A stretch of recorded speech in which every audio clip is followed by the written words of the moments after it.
Hello, and welcome back to Brothers of the Serpent, a podcast of limitless conversation between two limited individuals, sitting in their 10 by 10 by 10 tangent cube of science high upon the Edwards Plateau, which is the bottom of an ancient sea, which is pretty cool.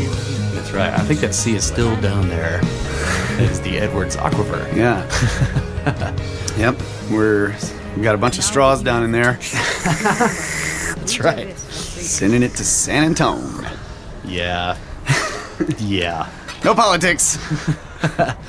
So, Anyway, welcome, ladies and gentlemen. Shut up, Russ. That's right. I'm busy doing my intro here. That's right. Intro not over. Silence. I botched the intro, and I want a second shot at it. You didn't botch it. That was great. No, glad to be back here to talk about some more mysteries of the universe. Kyle has been operating a chisel for the past 2 days. Oh, yeah. There's something about plowing a field. I don't know. I love it. It hurts, though. I've been Bouncing in that bouncing tractor. around and jerking back and forth. And Yeah. when you're pulling the plow, so there's a constant like stop and go. Yeah. Force there's a back and forth. Lurching. Yeah. Yeah, and it's like, man, I need to develop a chair that.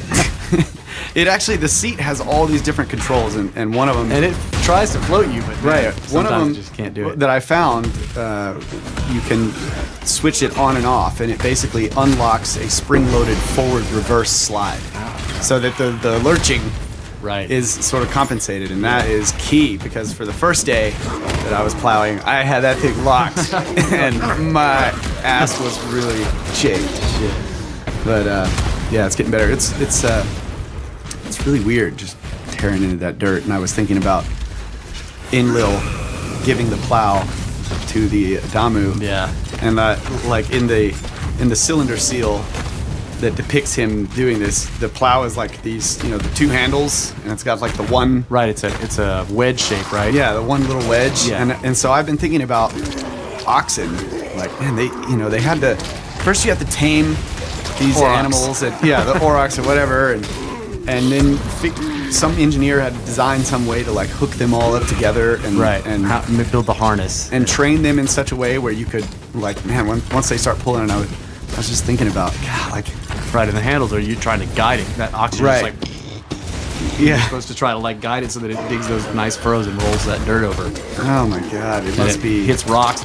Man, no.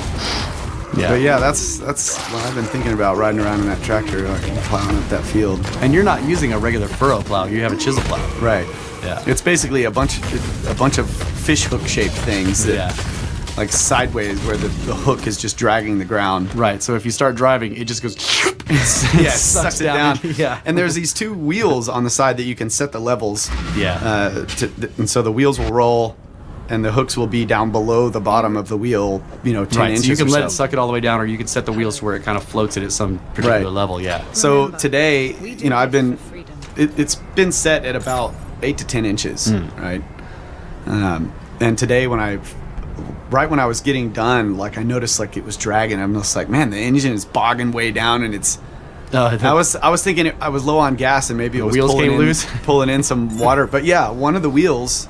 These little wheels that are about set screws came loose, a foot in diameter. No, it knocked the tire off the rim. Oh shit! Yeah. Like it broke the seal, the bead on the rim. Right. So I went right at the end of the day. I went and put a little strap around it and put some air in it to reseal it, and it started inflating. And I took the strap off, and I was looking at the tire, like, how high is the PSI? Yeah. 90.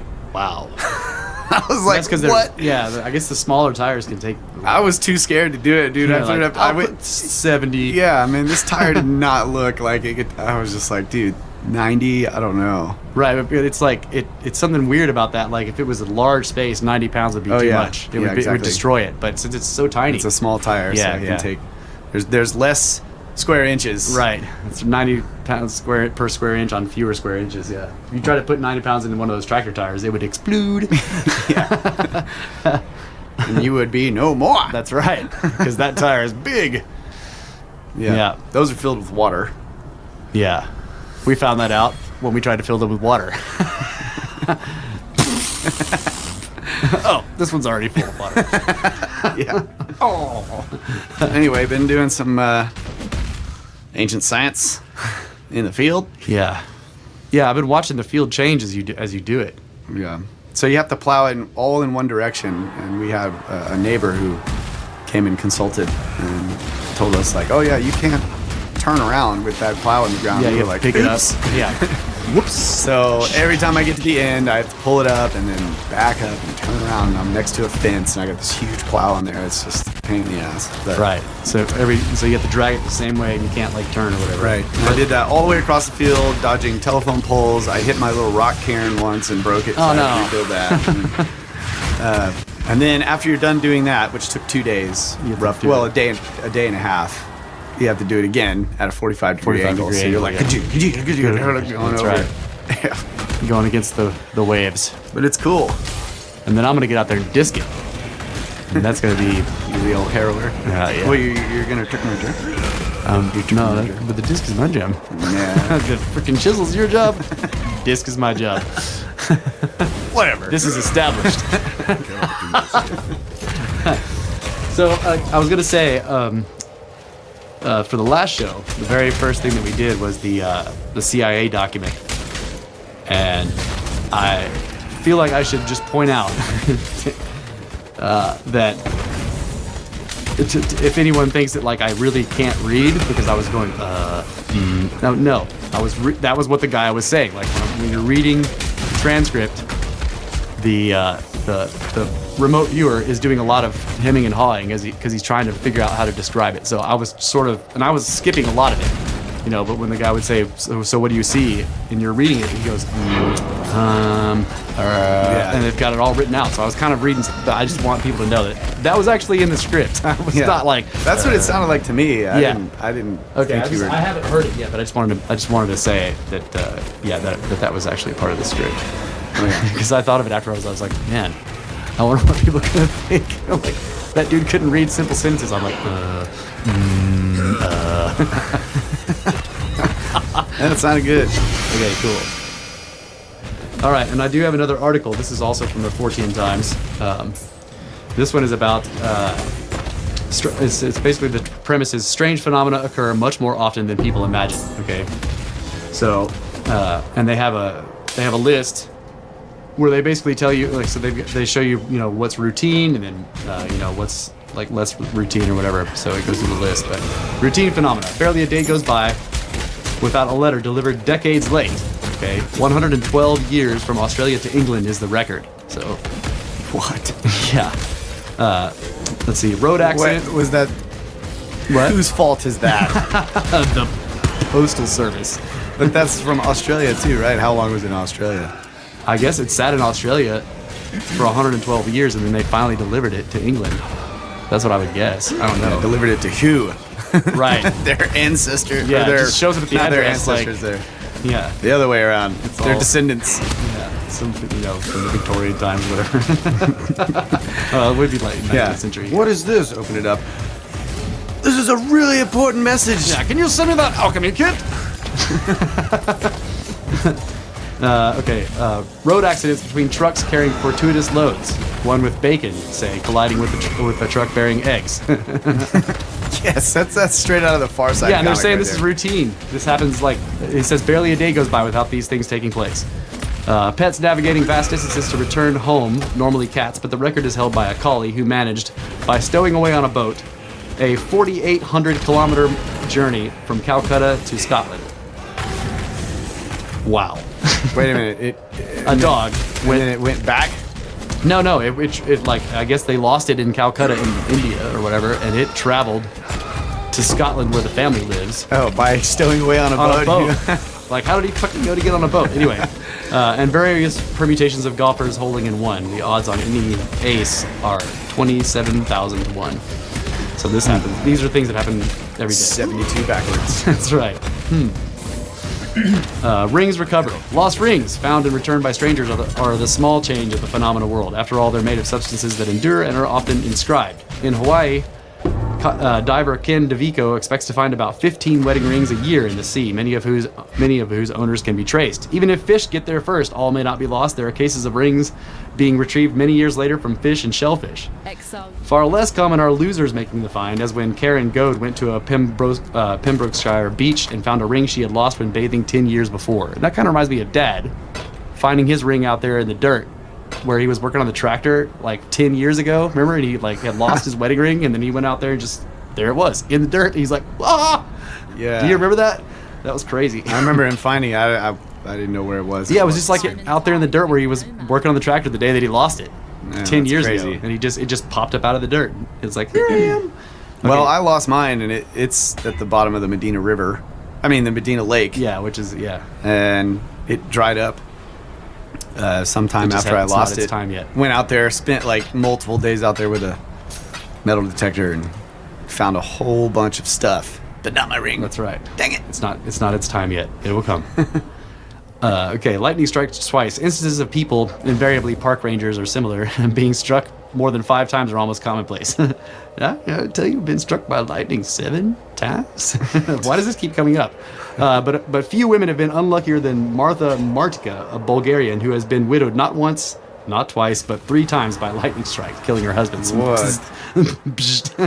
But even this pales compared to the loss suffered by the Bena Chadi Football Club in the Congo. On the 25th of October in 1998, all 11 players were killed by a lightning strike during a match, and the opposition was untouched. Whoa, dude! Something wrong with their uniforms. I know, it's right. they were eating something. Okay, freaky falls. Babies falling 17 floors and landing on their nappies are not the only ones to survive big drops.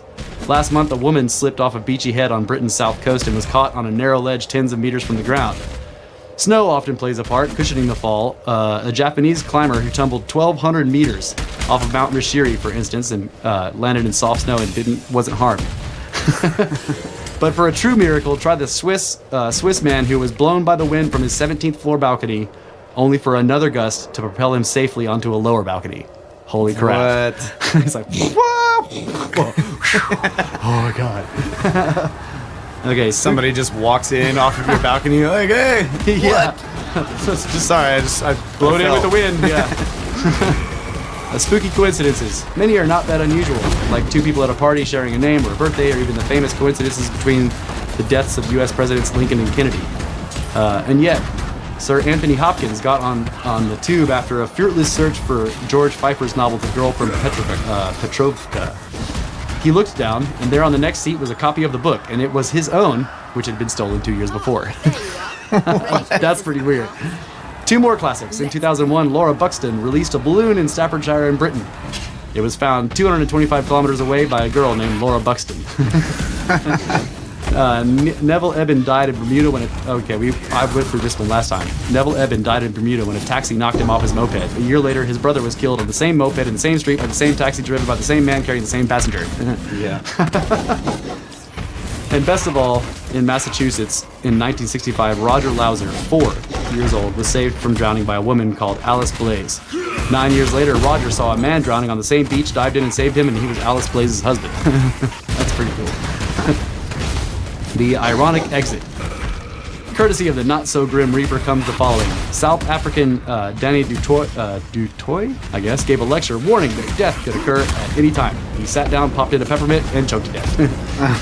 Should have been a lifesaver. They have holes in the middle. That's right. In 1998, Joe Rickert was walking around Burgos, Spain, with a banner that read, "The end of the world is nigh!" And then a truck hit him. In 1988, Anderson Godwin, a murderer, reprieved from the electric chair, was sitting on a steel commode and bit through a wire while trying to fix his TV headphones, turning his metal toilet into a version of Old Sparky, which killed him. What are the odds of that? What are the odds against that? Iron Throne. That's right. Rather less than you might think, even for something so utterly unusual, because 9 years later, exactly the same thing happened to Lawrence Baker, a Pittsburgh prisoner who also was spared the electric chair. Weird. Stop fixing your freaking headphones on the metal toilet. Some serious headphones. Yeah. Long lost Uncle Billy. Long lost relatives like rings have a habit of turning up in the strangest ways. Sisters Barbara Small and Doreen Frost, adopted separately in 1943, bumped into each other in a butcher shop after an interval of 52 years. They're just like, oh, hello, oh. Why do you look like me? John Ledbetter of Southampton had been trying for decades to trace his brother, who he had not seen for 40 years, when he met a woman who said, "You look like my husband," and the rest you can guess. 1 in a billion, 1 in a schmillion. These things happen every day. That's cool. Take that, scriptards. Weird stuff happens every day. Yep. Universe of information, right? That's right. Still don't really get that. Well, yeah, I don't know how to explain it. I don't understand it either. But it's like things seem to correlate by information rather than space. But we exist in like a spatial. It seems like we're existing in like a spatial dimension with a time component, right? So you would think that stuff would occur based on like where they are in the space, and things do occur like that. So, if something is next to something else, it'll be affected by it and stuff. But often there are these like synchronicities are always information chains. The reason they're like relevant to the person is because you're recognizing pieces of information. Like, how did this number that just happens to be some other specific number somewhere else like show up right here at this particular time? Like that. Those are chains of information that have nothing to do with space, and yet here they are being connected.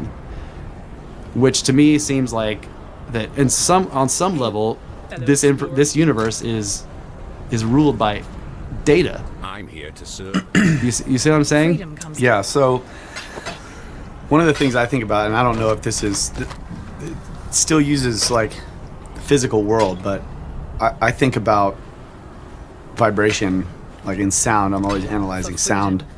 And I think about that like the sound of a refrigerator turning on, right? You hear like this whatever, the hum comes on, and then it slowly like chills out or whatever, but it's got this specific frequency.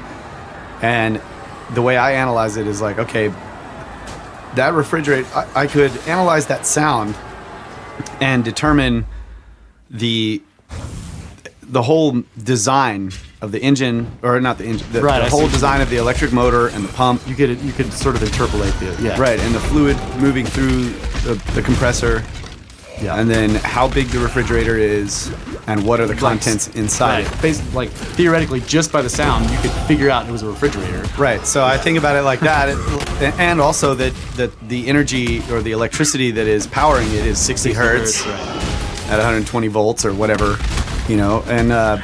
Like the idea that all ship movements are contained in the waves crashing onto the beach, right? Exactly. Yeah. So I think also, I was listening to the Graham Hancock Fingerprints of the Gods again, and when in that part he's talking about crustal slippage or whatever. Yeah. He says something about this, and I had thought about this before, but that people with running these seismographs or whatever, picking up seismic activity, they talk about how, the machine is moving all the time. It's always It's marking some vibration that's going on, and they're saying like you can analyze it and tell like, okay, a train went by, miles away or whatever, and then this other background noise is the city that's 50 miles that way, and then there's like a say there's a quarry somewhere or whatever. And that's really because the crust of the earth is like this thin thing floating on top of liquid, right? That's how I think of it. It's like, if you think of the thin crust floating on liquid, then you suddenly understand why these vibrations will move. Right. So in there, they'll pick up some seismic activity as well. Right. And they're like, okay, that's. And no one knows where those come from either.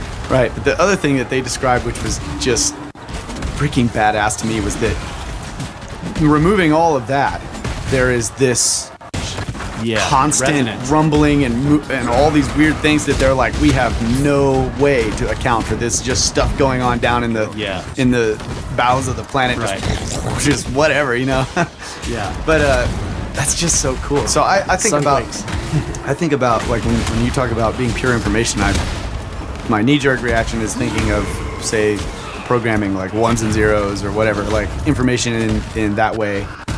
But I actually think about it in the same way, like pure information, but meaning that information is being transduced all the time into various different types of energy. Yeah, so frequencies could be doing it. I'm not sure how this would translate into a physical thing, though. It's like Right. That's what I'm because getting they're at. concepts, right? That's what I'm saying. So there's something subtle happening that I think is, I mean, it may have a physical component because it obviously affects the physical world, whether it indirectly or directly. Like synchronicities, strings of synchronicities, like some of them will be a physical thing where you're like, okay, what that just happened, you know, like Right. something like an owl flies in front of your car, whatever, you know. But other ones are just ideas that don't have any kind of physical component at all. You know, where you and they're only relevant to you at that particular time because of the string of stuff before it. So Right. so to me, and I you know, I don't know, like I go back and forth between thinking that the whole three-dimensional thing with the time component is a function of that data, of the information, which it could be, right? This is the idea of the simulation, that it's some kind of simulation. Like we experience space and this time component because that's how the data is structured for us to interact with. Okay, but the fact that we get these weird, strange phenomena happening where it's information that seems to be keying together, like, you know, the president's deal with Kennedy and Lincoln, Right. and all those weird, over like long periods of time. yeah, and there's just all these correlations, but it's data, it's names, and it's places, and it's, you know what I'm saying? Yeah. That looks like a resonance between ideas, which is how do you get that, you know, in a physical universe? Yeah. So that makes me think about dreams too. Like basically, Right, dreams is like the deep frag. I'm awake, right? I'm awake right now in the quote unquote real world, right. and I'm interacting with things and, like, you know, over the You got to past. go Inception on me. You got to do spinny thing. Yeah. No, but like throughout my life, I've experienced all of these different things on this planet, and, you know, nature and other people and technology, sound, sights, all of that stuff. And then when I dream, I experience a very similar world made up of, like, sort of the same stuff, but it's all, like, Jammed together, yeah. Yeah, in weird ways, and there's, like, the physics is wrong, and Right, and you just completely accept it. Like, there's Yeah. no questioning whatsoever. You're like Yeah. upside down in a cocktail bar, having, like, eating a banana, you know, and then somebody comes over and hands you a flower, and you're like, sweet, I'm gonna go to space. You know, it's like, Yeah. just none of it makes any sense. right, but it's still, like, the way I've thought about it before is that each, like, if you break down everything in the dream, you can There's archetypes and weird symbols, ultimately come up with these little bits and pieces that are true about the real world. Right, but they All come together weird. well, and they correlate with the real world through your ideas. Exactly. Right? So it's Yeah. through information, through non-physical. That's what I mean. So how does it connect to the physical world? Unless the physical world is also in some way ruled by this data. Yeah, I don't know. I've started to think that it's possible that the dream world, and we had kind of discussed this before about, you know, death Yeah. or whatever, but the dream world is actually real. It's Right. it's a real world not that a- is. it's yeah. And using your idea of it being information, like, maybe it's more that we or our consciousness accesses the information that's there, like the Akashic records. That's right, or the whatever. Akashic records. Which, So yeah. so we make our own dreams, sort of. It's like it would be similar to You're sifting through stuff. And, yeah, it would be it's like a similar to deep frag. believing what you want to believe, Yeah, right? yeah, People have their sort of dogmatic beliefs or whatever, and that's the way the world is. They know it. Yeah. Have you ever noticed that stuff in dreams never really turns out the way, like I've had dreams before. I can't think of any specific examples right now, but I know that I've had dreams where something is some way in the dream that isn't that way in the real world, but that I've thought would be cool if it was that way. But it is this way in the dream, but it's never really that great. It's like, it's not, I don't know, it's never very satisfying or whatever it is. It doesn't, you know, it'll be like, wow, okay, so this thing is true, but it's not that great. I mean, it's, you know, or it doesn't really work out like it seems like it would or whatever. It's very strange. Maybe that's something about your attitude or something. I Yeah, don't know. it's like, wow, this is not that great. Now, okay, so I've had, like, people talk about flying dreams and all that kind of stuff. Well, I've No, I have like never quite had the I don't solid soar. flying dream. I have ones that like like I figure out that somehow I can jump incredibly long distances, and while I'm in the air, I always go farther than I think I was going to, but it's a struggle. There's some idea in my head that I'm like, I'm going to fall if I don't do something right, but I'm not sure what it is that I need to do right. I have them where I sort of glide sideways, but I can't. It's not like. I always go to jump over. Most of the time, it's like, I'm like running. There's like a slope going down, and I'm like, I'm gonna jump here. It's like a cliff or whatever. And when I jump, I glide down very slowly, going at a serious angle sideways. And I'm like, oh sweet, and I keep moving cool. forward motion. No, I jump and I end up way up in the air. I'm like, because I start to realize that like I've got to come back down, and this is actually a jump. Yeah, I've actually had that too. Yeah, I go way up there, and then I start going back down. And you're like, but it's always slow. Like my falling in my dreams is never right. But the falling extremely is fast. slow because of something you're doing in your head, or that's how it seems to me. Like it should be fast. Anyway, that's always mine. Like the jump somehow, like I figure out in the jump, I'm like, okay, this is not how physics would work, but I'm doing something with my mind that's making this happen. And I don't know quite what it is. This is why it's always terrifying. Because I'm like way up in the air. I'm like, wow, this is bad. Wait, I don't really know what I'm doing. And what if I stop doing it? And I'm way up here. And then after that, it's just like, shit. And I'm trying to go back down. But, so yeah. I drift down, but I know the whole time I'm drifting down that if I stop doing whatever it is I'm doing, I'm gonna be like, So, have you ever died in your dream? Yeah, I got thrown off of a balcony by Matt Stone. What?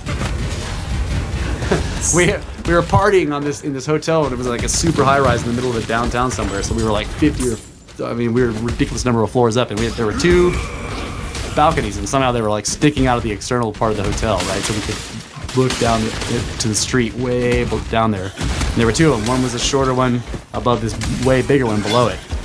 And I was up on the higher one, and I went to just kind of sort of jump down to the one below it. Matt shoved me right when I jumped, and I missed the lower balcony. Like I went past the railing, I was like, and I just turned back and looked, I was like, fuck you, man. And he was like looking at me like, oh fuck, and I just fell. It was a long way, and when I hit the ground, whap, I was somewhere else. Like I was sitting at dinner somewhere. I was like, well, at least this won't hurt. And then I'm eating. I'm like, wow, this is heaven, this dinner? No, it wasn't heaven.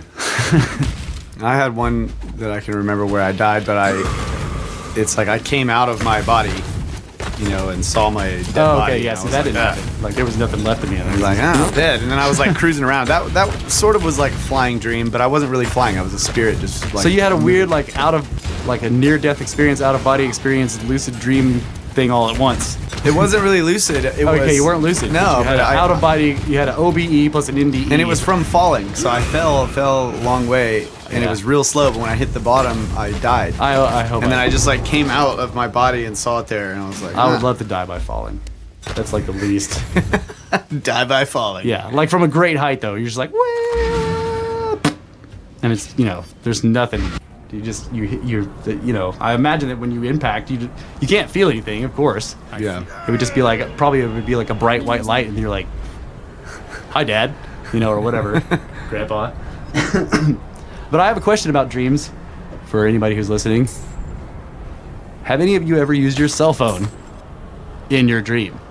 I've been asking people that question too, and I have not so far gotten. Right, I've asked this question all over the internet too. It's like, I realize, like, for me, this is how it works. Like, if I move to a new place, or I get a new job, or whatever, or meet new people, or whatever, eventually after, a couple of weeks, maybe a month or 2 or whatever, those things begin to incorporate into the dreams. Like, right. I'll see elements of my job or these people or whatever. I had dreams of my house where I lived before, and then I still have dreams of my new of, house. Yeah, I still have dreams of the old house, and I have a dream in my old car. I have dreams of my new car. Somehow you're like in your old car, but at your new house, in the place where you lived when you had the old car. But yeah. Right, or you get a new car, and then you have a dream when you're in the new car. And but you're at your old house. I also had dreams about being in machines, and the machines are freaking badass. Like I was in a backhoe. I know I'm changing the subject. No, it's great because that's part of it, really. I was in this backhoe, and I was doing workout. But you were operating it. I was operating the backhoe, and I was doing workout over this cliff, and the the outriggers and the walkers? feet. Yeah, dude. And I just started going out off the edge of this cliff and doing all this crazy stuff. It was badass. It was doing, and I woke up from it like, man, that was freaking kick-ass. Yeah, the way it worked. Yeah. So that's part of it, because I eventually realized, like, I use computers, first of all the time. And then, of course, now, modern day, we all have mobiles, we have smartphones, and constantly using them or accessing them. Right. I've never even seen one in my dream. I can't remember if I've seen a computer, and I don't think so. But I definitely have not ever used a computer in my dream. And now, some people will be like, well, that's because you can't read, But I don't know if that's true, because I've definitely had books, and I don't know if I've been holding them. I don't know if I've ever been reading them, but like, I don't know about that. But the point is that how is this possible? That these devices, is it because of, like, okay, I don't know. I want to talk about it, but we got the end of this segment. We're gonna come back. Oh, that's We're right. gonna get into this real deep, because this is great. Yes. And I think I know the answer. Oh, wow. It has to do with snakes.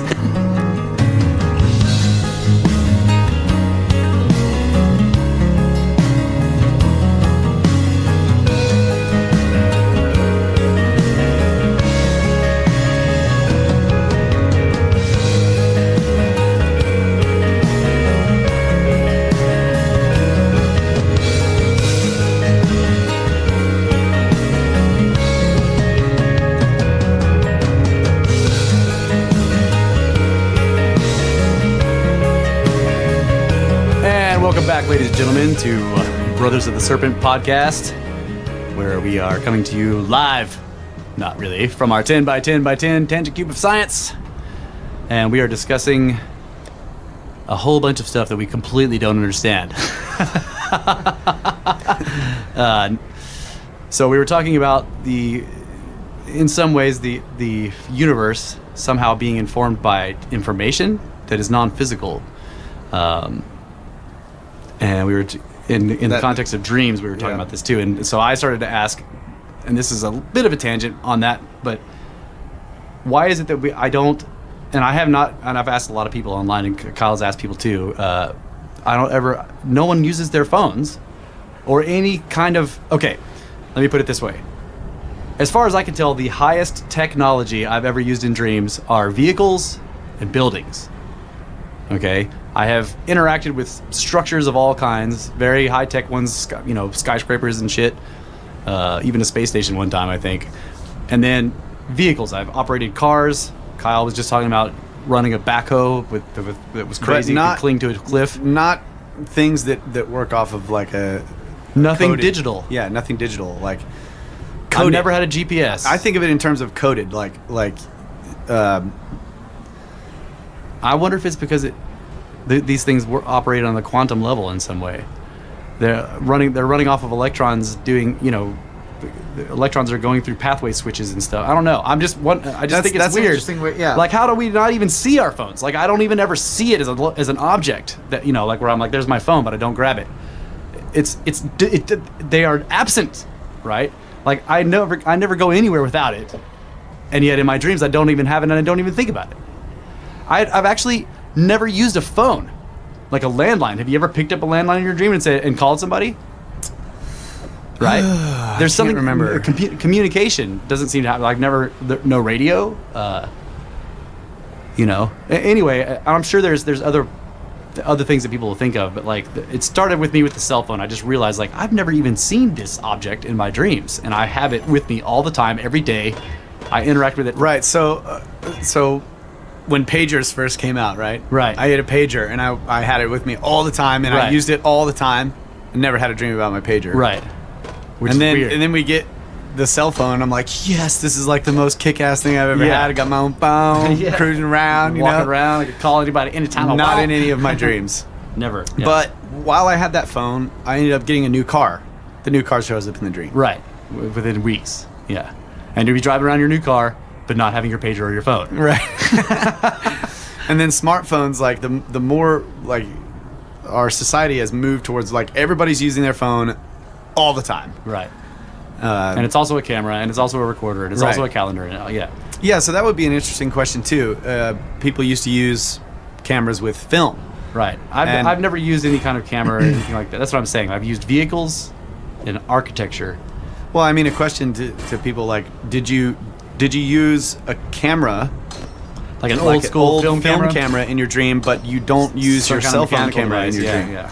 Of course, there are people that are like, they're taking pictures of their phones all the time. They might, I don't know. What? Might, I'm just saying. I've asked a lot of people online. I've posted threads on Reddit about it, and everyone was like, "Oh my god, I've never even seen my phone in my dream." You know, like, and it's always like a realization to it. Like, I've had IT guys be like, "Dude, I work, 8 hours a day with computers, and I've done this my entire life, and I've never even seen a computer in any of my dreams." Now that I think about it, it's like,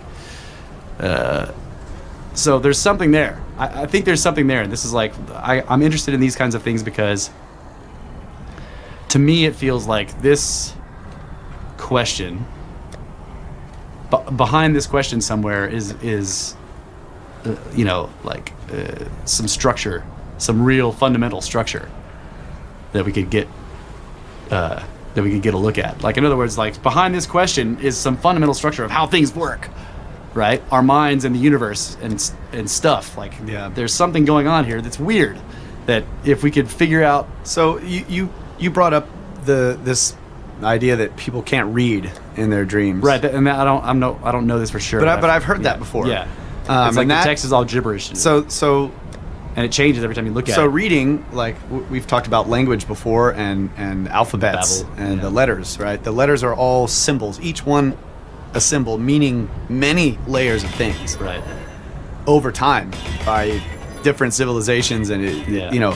and then you start combining the letters together to make a more specific concept, Right. and then you start combining the combinations of letters together to even further define very extremely specific concepts. Right.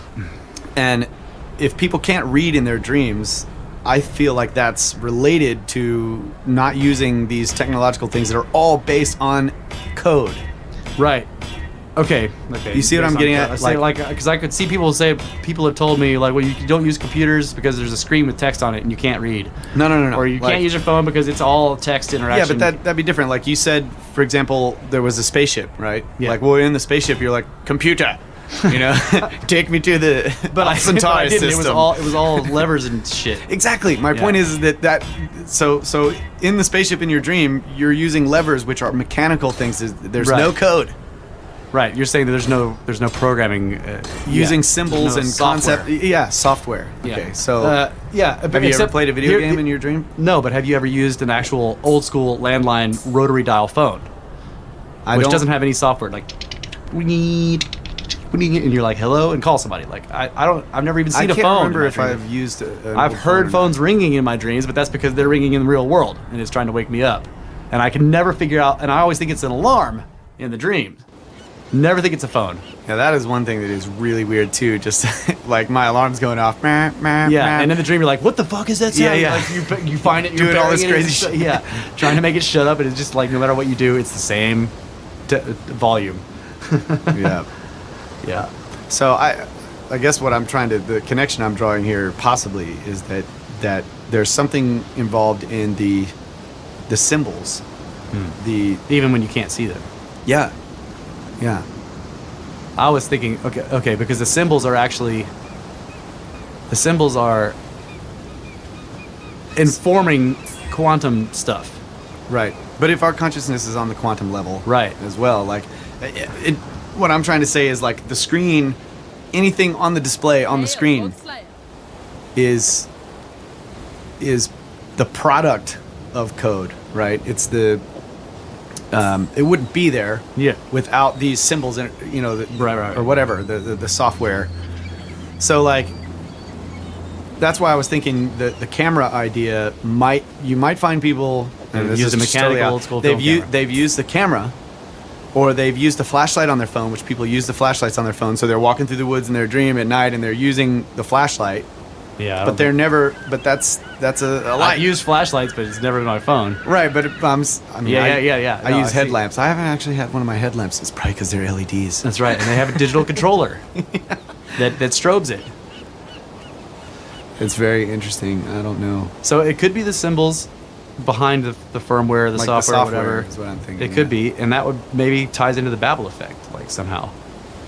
This is why there's never a check engine light in my car when I'm driving in my That's dream. right. There's no check engine light, period. That car does not have a computer-based. computer. That's right. You open it up and you're like, wait a minute, this is a 2005. How does it not have a computer at all? But you wouldn't even know about computers in your dreams because you don't, right? But to me, I keep going back to the landline phone. There's no software there. Like that phone, that communications device can operate without any kind of. I mean, there are little circuits, but there's no software. Right.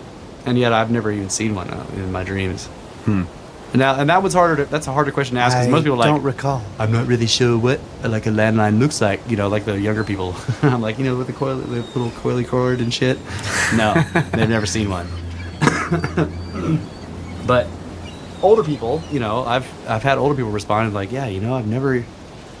Like there's in my old house there was a phone that hung on the wall right next to the door, and the cord was always getting in the way. And like every time I went out the door, the fucking cord was in the way. And yet in my dreams, never had that problem because the phone wasn't there. Why do you think that is? I mean, have you asked people if they've seen phones? That's what I'm Just saying. like This is old what phones? a guy was telling me that he had a phone that was next to, and he was always getting tangled with it when he was going out the door. And yet he was realizing now that never happened in his dream. Like when he was in that house in his dreams and he went out that door, he never had this problem that he always had during waking hours, where he was getting tangled up with the fucking cord that would like flip out the door when he opened it. So what do you think? Like you're tying in old school landline phones to this. It's some kind of communication Cell phone device. I don't know. I mean, they do connect to large systems.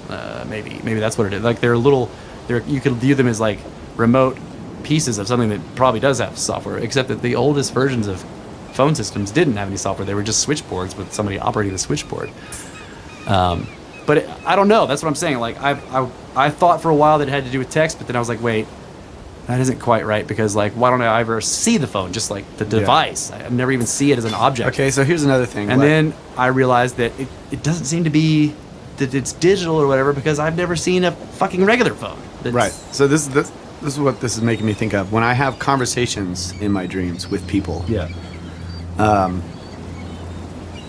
I can't really say that they're conversations. I know when I wake up, like the person told me, go find this key in this cave.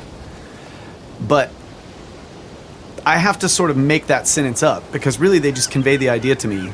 Or the idea is conveyed to you somehow. But we're talking. Like you have this idea that there was a conversation. Yeah, and like there's been everyone that I can think of, like where I'm sitting with somebody talking about stuff, it's always that idea that we're talking about this, Right, but or we're you talking don't about actually that. have a memory of the actual talking. Yeah. Right. Yeah. So what you were talking about, like the communication, again, like this is There's something weird There's- going on with the communication. right. yeah. There's symbols in that, that's like our words are. It has to do with words. Well, I don't know. No, that's- I'm just saying that words again are they're audible symbols. Right. They're sounds that represent things. They're sounds that represent ideas. Yeah, I can't remember actually talking any of my dreams. That's what I'm saying. Yeah. Like I can remember that in the dream I was having a conversation with somebody, or that maybe in the dream I was like yelling at someone. Right? But the words that I'm saying are not really clear. They're not like I said blah blah. And Right, maybe that or- does or- happen, but when you're having a conversation, it's more like you get the gist of the idea. Right. It's like and I there was remember. talking. I remember the information that came from a Conveyed. conversation, but I don't remember the conversation, and I don't ever remember talking to somebody. Right. Yeah. I got what you're saying. Yeah. So You're I'm like, wondering this if- guy told me blah blah blah, but really what happened is you remember information that he conveyed to you at some point that you don't remember. Right. Yeah. So there's another scenario that I recall in one of my dreams where like I have basically a conversation with someone, and then they go and have a conversation about that with someone else. That person that they have it with is very far away, But you're aware this is but happening. I'm aware it's happening and I see it take place. Oh, yeah. Even though I'm still there with the person that we just had the conversation. And it's like, so they go and they have the conversation with this other thing, then they're right back in front of me, and they're saying something else that was based on what they said. Right. You have like you have a. So it's like I saw that happened, but it never really took place. Like I didn't have to sit there and wait while they left and did all this other stuff. But there's just this, but it nevertheless occurs in some way, because you're interacting with pure information. That's what I'm trying to get at, right? So there's something like in my, I guess I could say in my dreams, everybody's telepathic in some way. Like even though we might be sitting next to each other and or like, you're not blah, blah, telepathic, blah. but you are just directly connected to some like Akashic Records deal, and you're all interacting with each other through that, where and it's nonverbal. Right. Babbleless. Babbleless. That's right. Because babble is what is talking. Oh, babbleless. Yeah. Babbleless. Babbleless. Yeah. Without babble. Yeah. Lacking babble. So there's no blah blah blah blah blah blah blah blah blah blah blah blah. You know, there's just bam, you have the ideas. Yeah, and then those ideas are extremely hard to convey once you wake up. That's why you're like, man, this dream was badass. It was like, yeah, that's a lame dream, man. No, it's real cool. It was real cool. I hate that, man. Like I'll have some and then it was freaking awesome dream or some dream that'll like freak me out. I'll be so freaked out, and then I wake up and I tell it, and it's dumb. It's dumb, and you can tell it's dumb while you're telling it. Yeah. But you don't know. But you always learn as you're telling it. You're like, wow, this is dumb. What is that? I was actually using that as a comparison to experience. Like there was somebody was saying, that they had some kind of paranormal experience, right? So they had seen something. I can't remember what it was exactly. It doesn't matter. Not specific. So like somebody sees a UFO, or they see like a cryptid in the woods, or a ghost. Okay, and then if they come out of that experience with pictures or some kind of recording or whatever, people call that quote unquote evidence, right? But that evidence is not for them. No. They have their memory and the realization, the actualization of the experience itself. They don't need that fucking picture. They didn't take that picture to be like, I saw this thing and look at it. No, because they experienced it viscerally. They were there.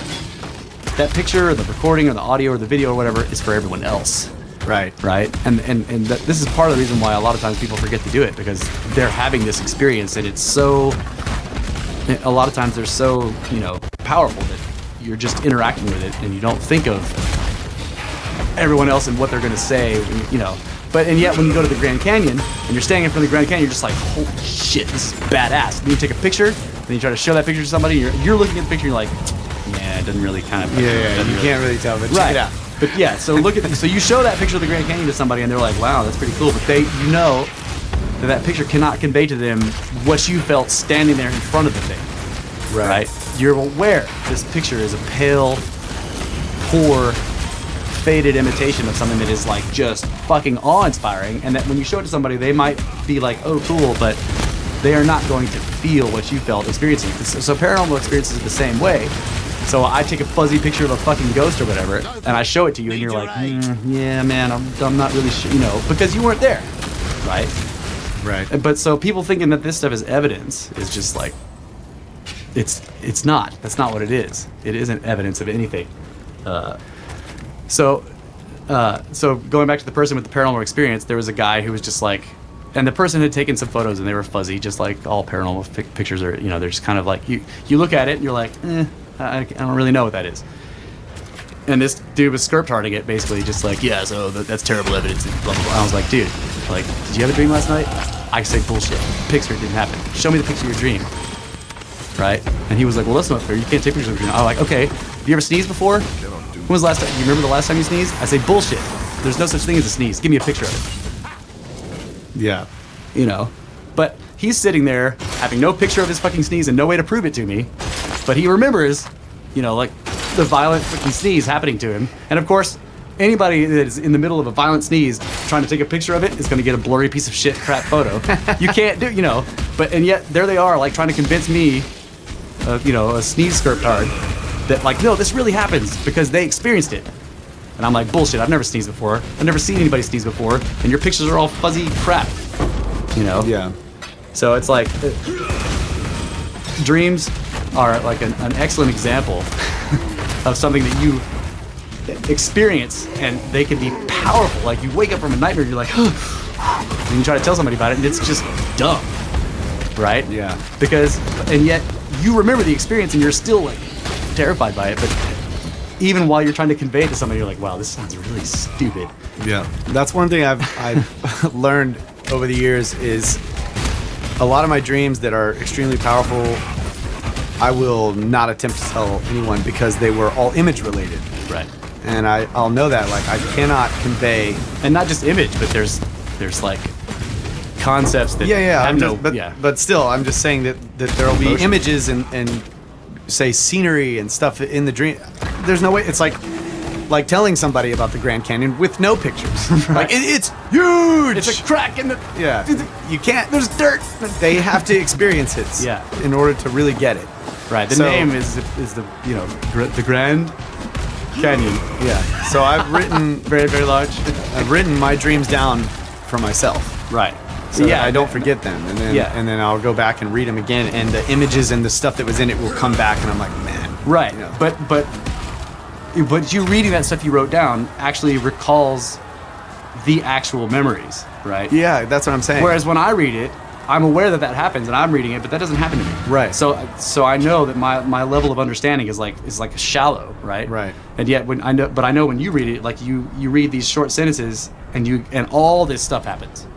And that's what I'm saying about like photos of, if you took photos of the Grand Canyon, you take them for other people. And yet, way later, when you don't really remember it, you could look at those photos and then, bam, the whole experience of you standing there will come back. Unlike it won't do that to somebody who hasn't been there. Right. And that's what I guess my tangent there was basically just saying like all of these things, but especially the trying to describe a dream to somebody. Like I love using that example of like when people are like, oh yeah, your stupid picture of paranormal blah blah blah doesn't convince anybody. I'm like, yeah. Have you ever been able to convince somebody that your scary dream was scary? No, buddy. It doesn't. Yeah. It doesn't mean it wasn't scary. It just means that it's really hard to convey when you didn't experience it. Yep. That thing is blocking the clock, so I can't tell what the numbers are. Oh yeah. Go away, stupid thing. Oh, go away. Stupid thing, go away. All right.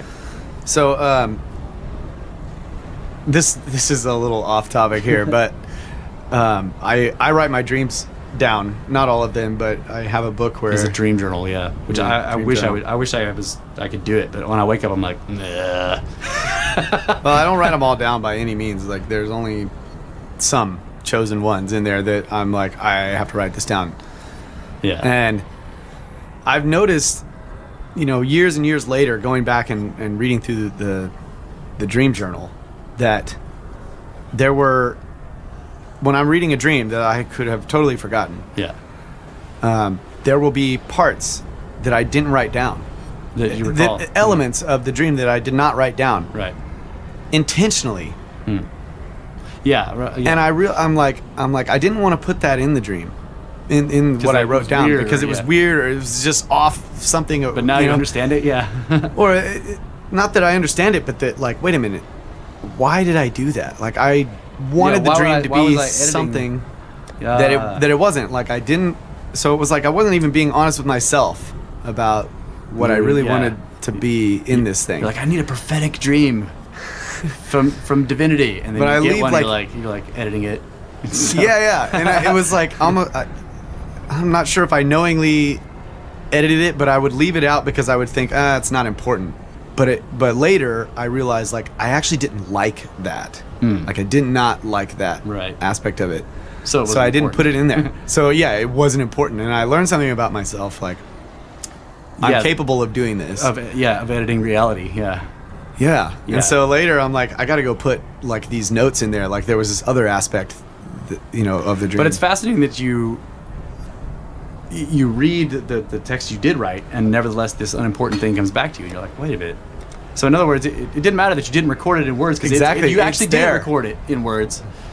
You see what I'm saying? Because your words are just shorthand for the actual real dream. Right, but there's a specific example that I'm thinking of right now where I intentionally left this one part out because I thought it was like stupid, Right. or it didn't make sense. And yet, nevertheless, when you read it years and years later, Yeah, you remember I remember it. So in other And words, like you didn't actually need to write it down. You see what I'm saying? You encoded it in the. I agree with that, but Yeah, the yeah. point is that I didn't write it down because you were like, I didn't You're right. like it. Yeah. And so I realized that about myself. Like that's crazy that I Right. would do that. Yeah. When I was trying to remember everything about the dream and record it on purpose, Yeah.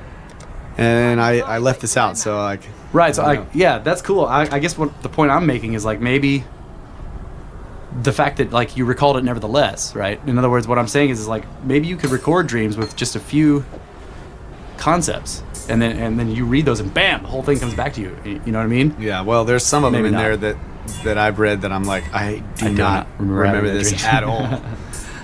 Crazy. Well, it's one. probably one from the what is it, the Horn Gate. What are the two gates that dreams come from that the Greeks had? Oh yeah, the ivory. Yeah, ivory and Yeah, and the horn. yeah or something. Well, ivory is horn, isn't it? Yeah, tusk. Is it like gold and ivory, or is it silver?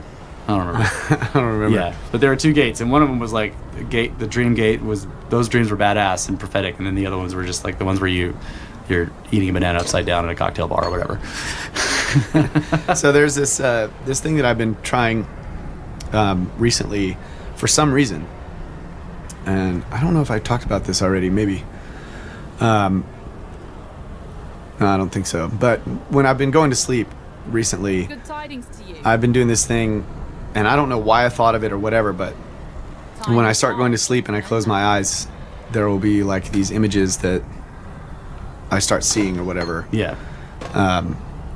And most of the time, or what I've been doing before this, is just kind of like when stuff's going around in my mind, I'm thinking about stuff, and I'm not really necessarily paying attention to the images, or I'm just trying to think like, go to sleep. Yeah. You know, tired, Yeah, need going to sleep. sleep. Now. Gotta go to work. Yeah. But no matter what I do, like even when I'm doing that, there's like this other level of thought going on, and there's situations and occurrences happening, Yeah. and there's images and stuff. And recently I'm like, why am I trying to ignore that stuff? Just distracting. You're trying to go to sleep. Yeah, exactly. So I started paying attention to them and just like, I'm gonna let Yeah, the instead of thinking images about all this bullshit, be, I'm gonna and I'm like, gonna like focus on these watch images and this focus on this slideshow. stuff. Yeah, and it's weird. Like When I you start watching it, it does weird shit. right, but I've also been falling asleep. I feel like quicker. Like I don't. Yeah. It's like I would go to bed before and lay there for a long period of time before I fall Because asleep. you're thinking, right? But when you start watching those, I don't maybe, know. Maybe I'm that's just, what it is. I don't know. No. I'm just trying to skirt toward your thing like you do with all of my stuff too. Yeah. Give you the- Good job. That's right. Yeah. But no, It's I'm completely normal. I got this idea, and I'm not correct. Yeah, my idea is not correct yet. But I got this idea that yet. Okay. That if I do this, if I keep doing this, that I could possibly cultivate, like just moving right into the dream stage, and perhaps like Yeah, okay, I see. remembering what's going on. So Oh, I've, you mean I've- like going in lucid? I don't know. There's just some ideas that sort of came about with this, that like if I watch these images and pay attention, then I will move into the dream world smoothly and actually have dreams, because I haven't been remembered dreams at all. Oh, I see.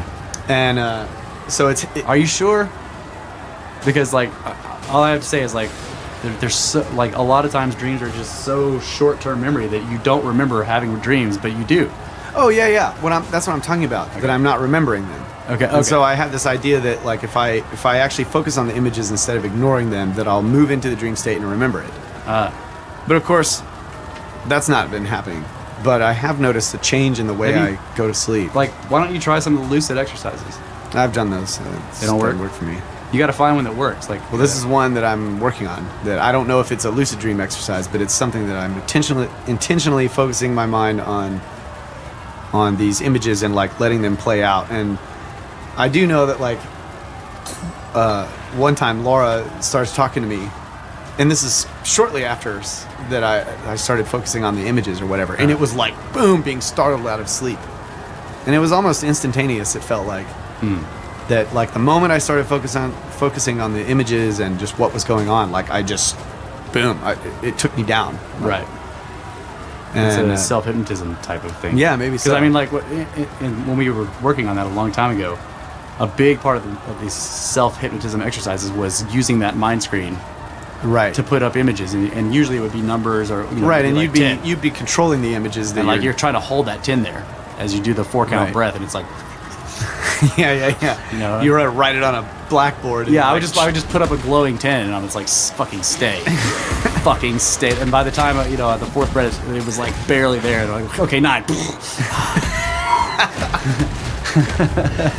Yeah. It's so hard to make those numbers Yeah, stay. they make them stay. I would always do it on the blackboard. Like I would draw the number on the blackboard, not with my arm. See, I couldn't do that because I would like, just see the number drawn. I know. I would draw the 10, and then all these math, this shit would start appearing all around it. I'm like, goddamn blackboards! Like, there's too many ideas around blackboards. Like, so I just have to have a floating number, and then and I'm But like, it is hard to and make it's it white, stay. and like by the time at the end, it's like shifting through colors, and that would be the first thing. It would turn purple. I'm like, God, stay white.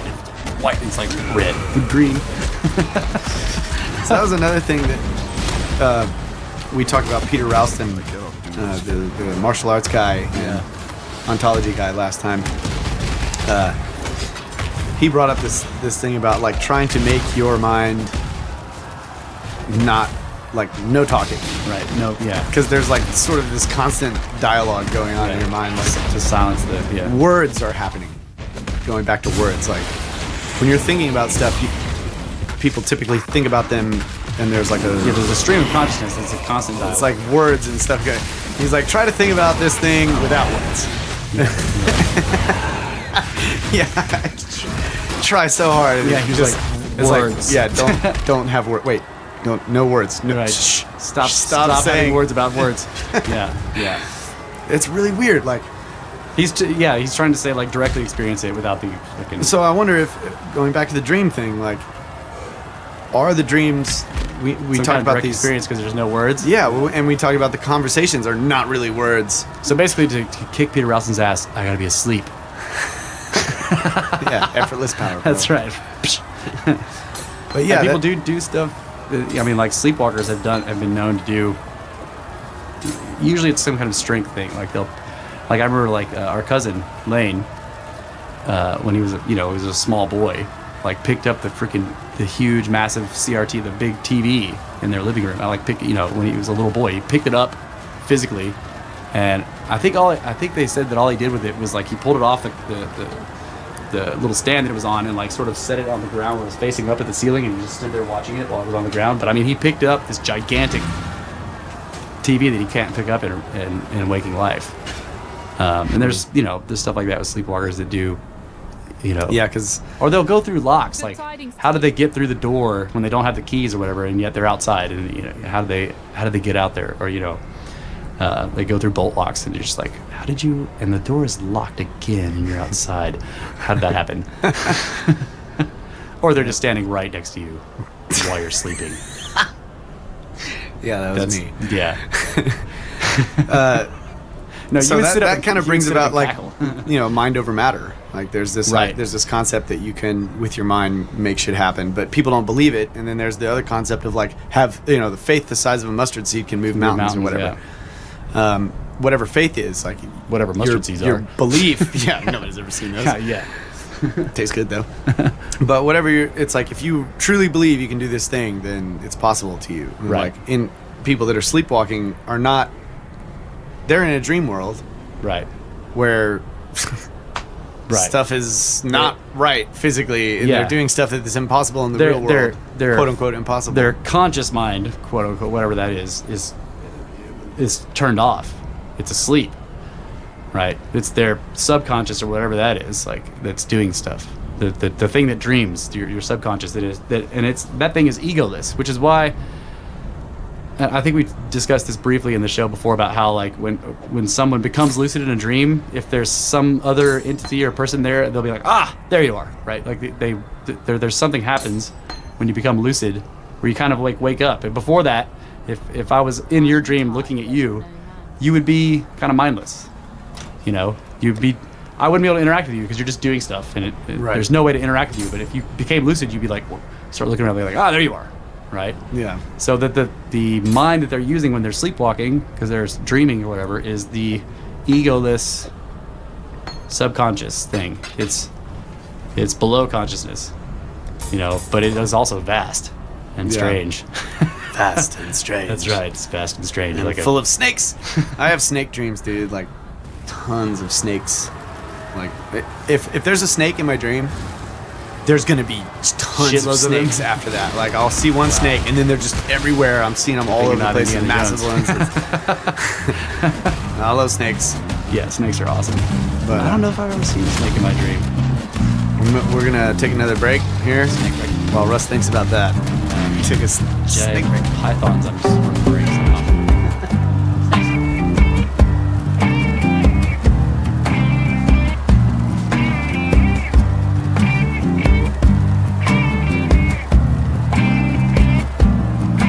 I don't care when I get out of here.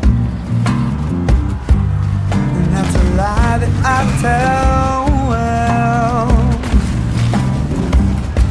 Let it fall on closed eyes and deaf ears.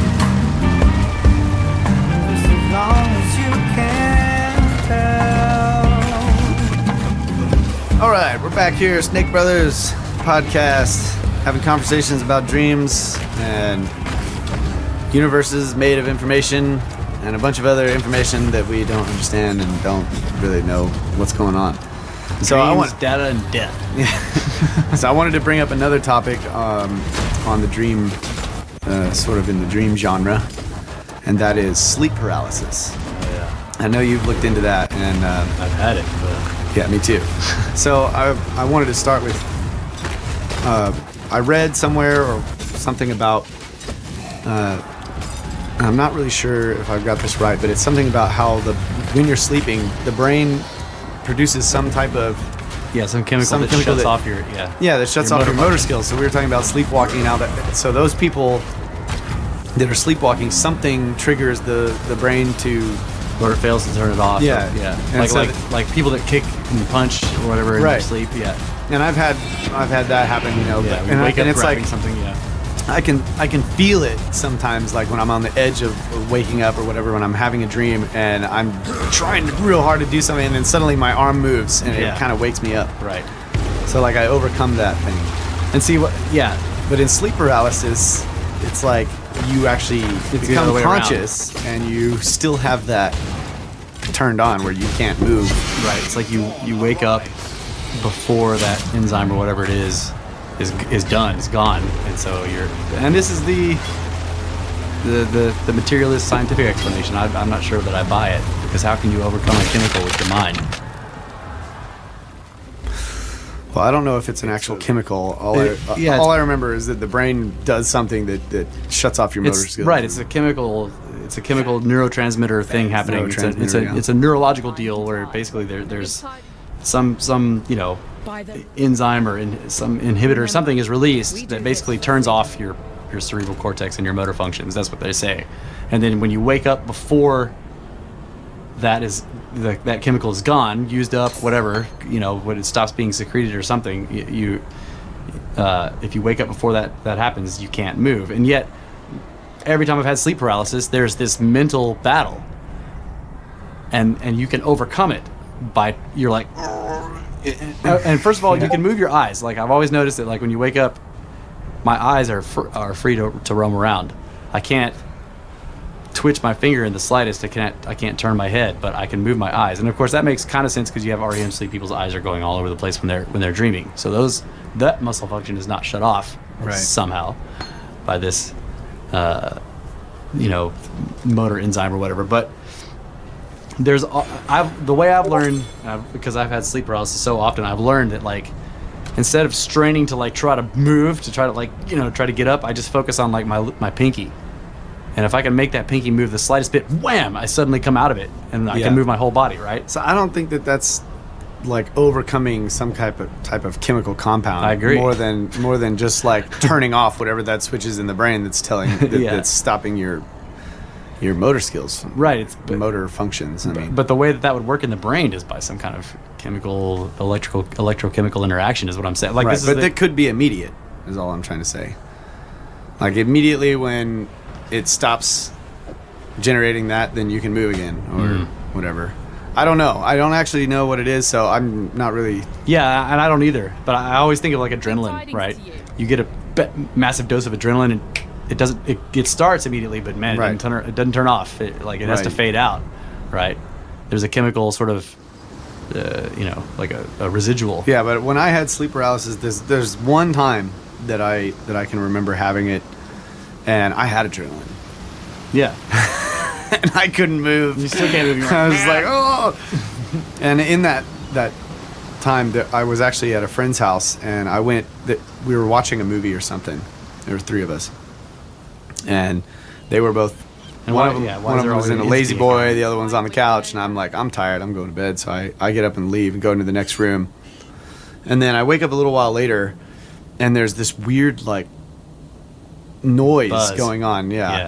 Yes, and it was really loud, and I'm just like, what? I couldn't move my arms and stuff. I was just like stuck, and I start looking around, and one of the guys is just standing there looking down at me and like saying my name, like trying to get me up or whatever, and I'm trying to tell him that I can't move, and he's just like trying to talk to me or It something. wasn't him, yeah. Yeah, exactly. When I finally came out of it, like it was almost like I was in the sleep paralysis, and then there was a part where I sort of went back to sleep and then woke up and got out of it. I was out of it. Okay. And I'm like, okay, but it didn't seem like it took long. It was just like I lost consciousness briefly, and then I was up again. I wake up. I wonder how long that actually was. I don't know. Yeah. But I went back out there, and they were both sitting there watching the movie, and I was like, well, hey, I told the one guy, like, what were you doing? What were you Like, what did you want? And he was like, what are you talking about? Yeah. I'm like, you were in there trying to get me up. I couldn't move. And he was like, no, I have not left this seat. Dun, dun, dun. Yeah, exactly. What was that? And I'd never heard of sleep paralysis before, so I didn't know. Right. I think that every person who encounters sleep paralysis has never heard of it before they have it. Because that's what it always is. The first time is like, I've never met I'm sure there are people out there that have heard of sleep paralysis, and then they have it, they're like, Yeah. wow, I recognize this. If you haven't And had it yet, yeah. you're a lucky guy because you're here, or a girl because you're hearing it. Yeah. But it's like, I had it too, and I was I don't know, I was like in my early 20s or whatever, so I went my entire life before that never having it, and I was it was the same deal. I was not sleeping in my house. I was crashed out at a friend's apartment, and like he had a big apartment and he lived there by himself, so there was actually a spare bedroom that was just unoccupied, and I slept on the floor in there. I just had a sleeping bag, so whenever I stay over there late, I just throw a sleeping bag down there and pass out in that room. So I went to bed, and I'm like laying, and I wake up and I cannot move, and I'm in this little tiny apartment room, and the door's shut and it's dark in there, but it sounds like there's a fucking party going on in his apartment. I hear all these voices, and I remember thinking that I was like, is he having like a seance? Because there was like wailing, and it was really strange. I was like, what is going on out there? I thought he's got people over, and maybe they're watching a movie or whatever, but it was really weird, and there was just like you said, there was an eerie feeling, and then the whole, I experienced the buzzing as a sensation. Like I don't, whenever I think of it, I know that it's a noise, but I always feel it more like I'm grabbing an electrical wire. It's Yeah, like, that kinda sounds right. Right? It's like a sensation. But Maybe that's the thing that's paralyzing you. right. What bothers me about sleep paralysis is, why is there always like an entity? Why is there always something else involved? Yeah, I know, that is weird. So everybody that has it, like, sometimes it's called old hag syndrome, and it's because one of the most common experiences with sleep paralysis is you wake up and it feels like there's something sitting on you or pushing you down or like holding you down. That's what I've never, like, I recognize the paralysis as being a paralysis. Like the whole body feels impossibly heavy. Like you, Right, you know, right, you can't- right. But some people interpret that as being held down somehow, or and I mean, you can see there's old paintings, like, and it's ubiquitous enough to where famous artists painted it. So you'll see the guy's laying on the bed and his arms are on, he's like, his eyes are open and he looks terrified, and there's this like demon thing sitting on his chest, right? And it's like it's called old hag syndrome. Like, people experience some ancient withered lady physically holding them down, and they'll see her, right? And she'll get right up in their face. Now, you imagine that, if you can't move, and she like puts her face right up next to yours, and she's just like, and like she's holding you down. Like, that would be terrifying. Now, I've never had that. What always happens to me, and I hate this, like, I'm in some position where I can't fucking see anything, right? I'm like laying on my side, almost all the way over my stomach or whatever. So when I open my eyes, like one eye's buried in the pillow, and the other one is like looking down at the pillow. Like if I look all the way right, I can see part of the wall or whatever, and there's always something right behind Your field of view or whatever. Yeah, and I can feel it looming there. I don't know what it is, but it's just like, you know, there's something dark, and it's the reason I can't move. And this is always something that I know during the sleep paralysis, that this is not about science and the brain, whatever. I can't move because that thing is doing something. That this is always what happens when I have it. And so I've learned to ignore that presence, whatever it is. You know, because I like when I was first having it, I would spend a shitload of time being terrified and then trying to just run or whatever, and like, you know, you can't move it's impossible to move your whole body. I'm like, I want to run. I'm like, you know, but if you focus everything on like your pinky, and you're just like, okay. As soon as it twitches, wham! It's like it unlocks it, right? So that I do now remember that I was able to move my arm. It was extremely heavy, right? And I was trying to like signal to the guy or something, and I moved my arm enough to where it fell off the side of the bed, but that I couldn't. So it didn't get me out of it. I'm like, and it just. I'm like, oh no. Okay. My arm fell. See, for me, like all I have to do is move. I dropped my arm. For me, as soon as I move something like consciously, in other words, I move it on purpose, it just seems to unlock, and then everything stops. Like the buzzing stops. I sit up. The sensation of terror is gone. The dark presence is gone. But the thing that actually started happening to me, not lately, but more recently or whatever, is that all that happens, right? And I sit up and I'm like, but then I can feel something dragging me back. It's really strange. Like I'll sit up and I'm like, oh, and then there's just like this incredible fatigue, and I just want to be like, and just like drop back down. I can feel it. It's almost like I'm sinking into the bed. And I just pass back out, and then it happens again. I wake up back in the sleep paralysis.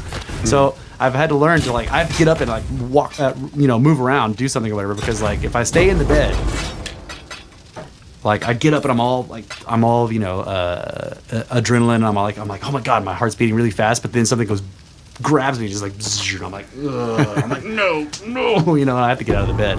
So what do you think? Like I have the presence of another being. Like what do you think that might be? Like what's I don't know. I don't know why it feels dark either. It's like it feels evil. For me, the presence was a friend of mine, and yet my memory of what he looked like was sort of sinister, but he wasn't doing anything bad. Right. And I was associating all the negativity with like my situation.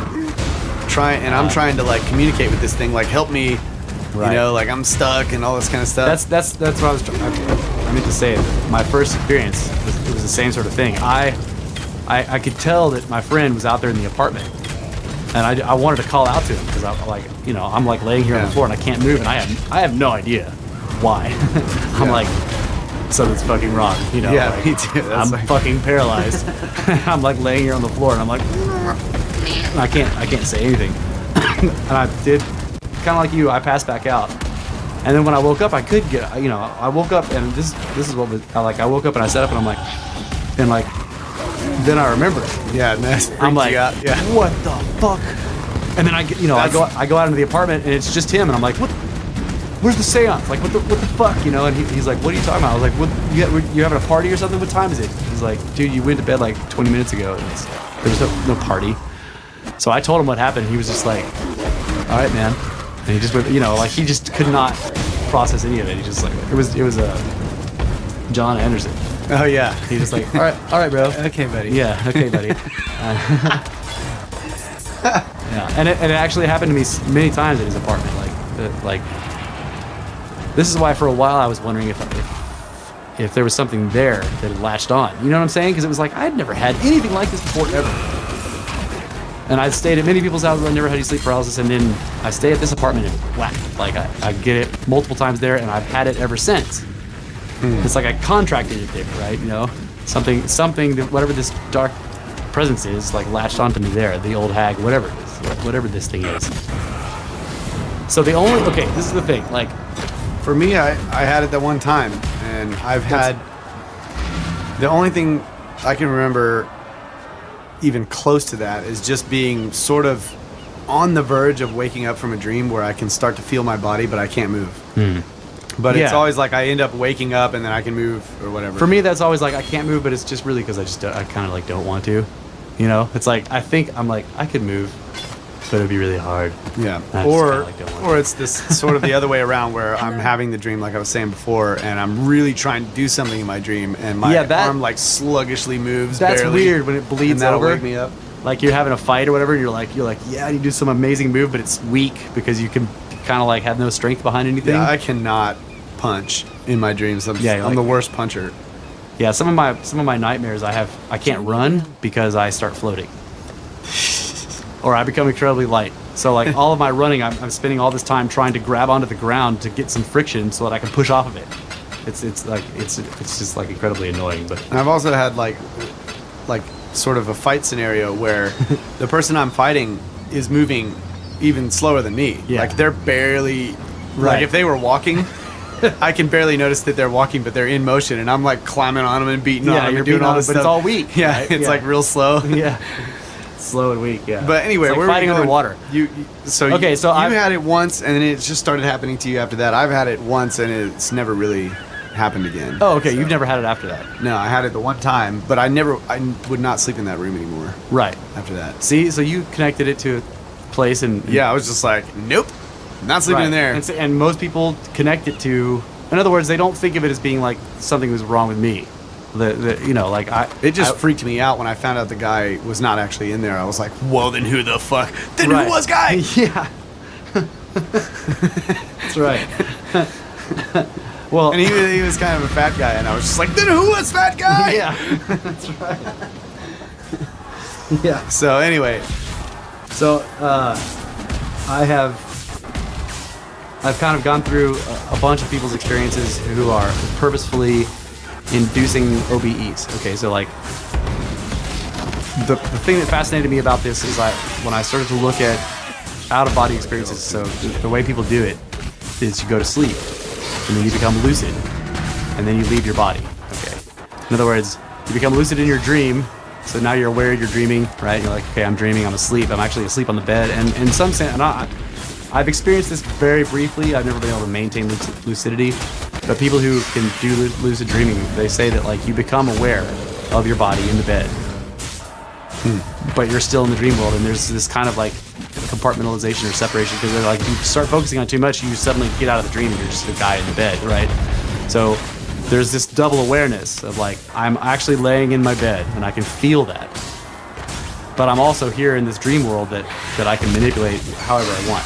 So once they achieve that lucidity and they're aware of being the guy in the bed but also the dude in the dream, they can sort of use, they describe it as like go towards being the guy in the bed but then get up without waking up, and you kind of sit up and get out of the bed without waking up, and when you turn around you're still in the bed. Like in other words, now you're out of body. Okay, I've had that happen once, and I like when I turned around and saw myself, I was like, fuck yes, bam, and I was back in the bed, you know, like got excited. Yeah, can't do it.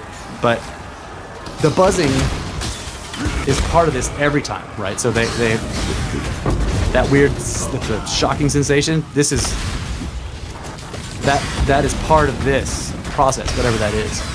So I think that sleep paralysis is actually like an involuntary. You're involuntarily going into the OBE thing, but you don't know how to get out of the body.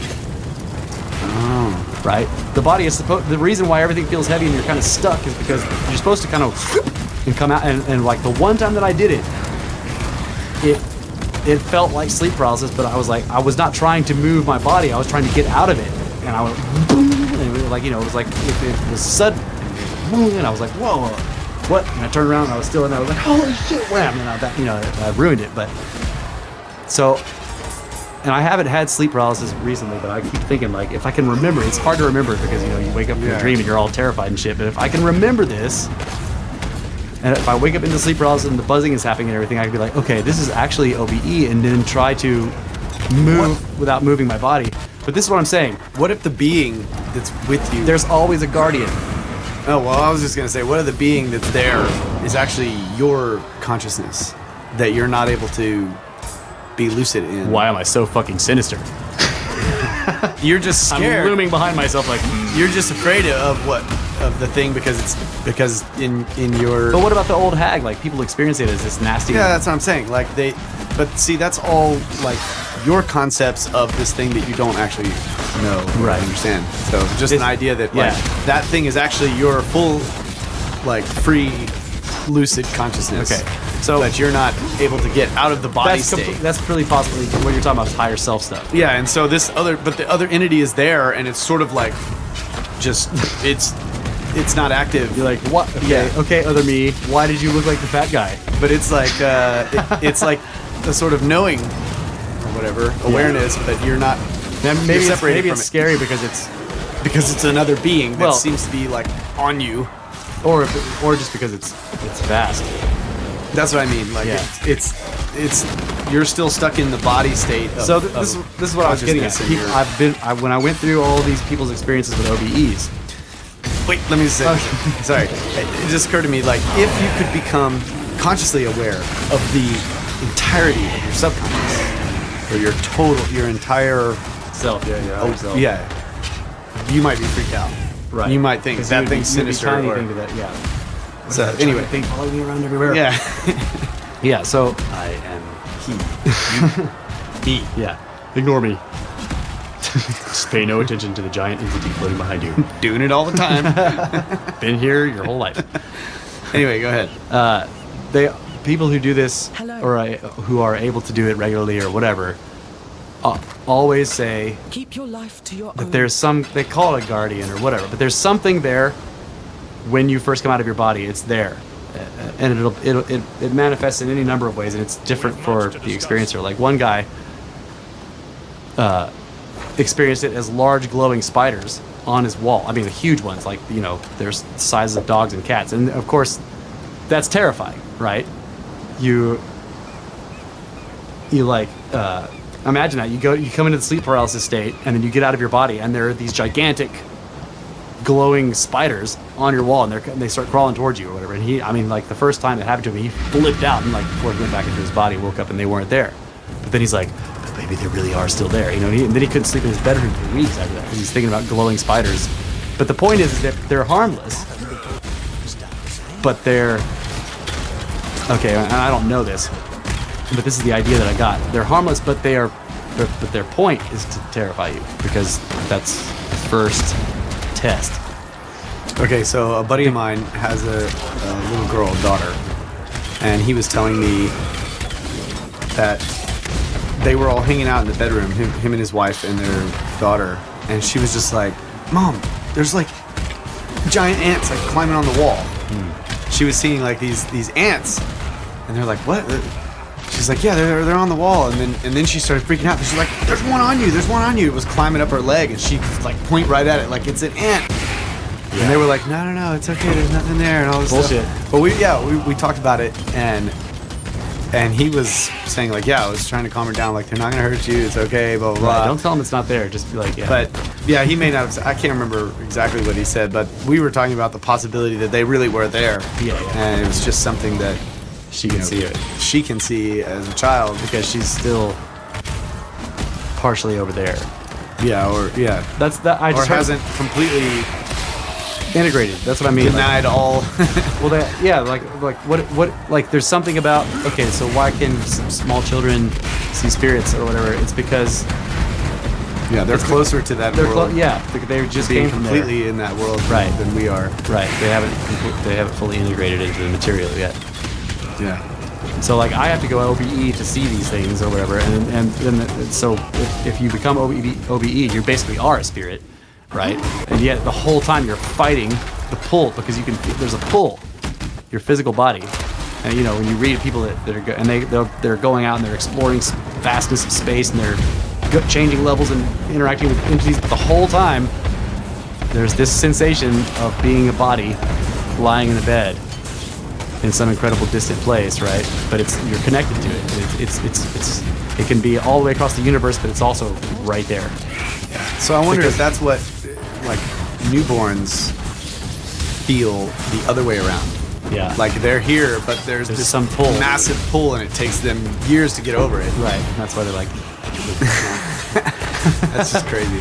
Yeah, and that's why they can see stuff, right? Because they're and so like the little They're girl, not really looking with their eyes. right. So the little like kids that have imaginary friends, they're not imaginary. I mean, you know, you can watch a child play with something where they're using their imagination, and then you see them interact with something where they're obviously not imagining it, but you know, they're only playing one part of this thing, whereas in the other part where they've got a doll or whatever, they're playing all the parts. Yeah. And then there's times when they're just playing one part, but there's obviously other parts being played. That, you know, like I'm just like, I don't see how people think that's imaginary. Like, Yeah. I don't know. And then of course, you know, like there are imaginary friends that like transcend generations. You know, where like your nephew or whatever starts to have an imaginary friend that is the same name as like one of your siblings had when they were young, and you never said anything about it, and yet he's all of a sudden got this imaginary friend that has the same name and looks the same, and you're just like, but it's imaginary. Okay, Bill. He imagined the same thing because genetics or something. Come on. Yeah. Why do you like our family so much, Bill? Yeah, the pedal story. Who was that guy that told us that story? I don't know what you're talking about. There's a dude in town that told us a story about it. Was the imaginary friend's name was Pedal, but it was it was like had this, you know, it was the name after a flower petal or whatever, but it was gigantic, whatever it was some huge thing, and it was like his mother or his grandmother had it when she was a tiny child, and then all of a sudden his daughter starts talking to a pedal, and he's like, pedal, you know, and then his grandmother flips out when she comes over and hears that the kid has an imaginary, because that was hers, and it's like she's never said anything to it, you know.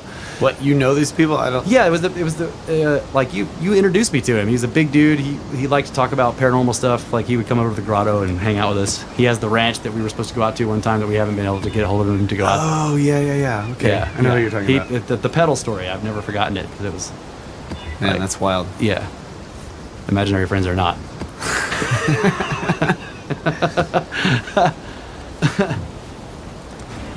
So yeah, so it fascinates me, and I talked to Brenner about this, you know, because Brenner is like always on the edge of. I mean, it's like he's lucid dreaming almost all the time, which is why when you wake up, he's like, whoa, whoa. Well, he used to lucid dream a lot. I don't know if. But I was like, dude, if you're lucid dreaming, you're halfway to OBE. Like, you just need to take that next step. And when I told him that, he was like, whoa.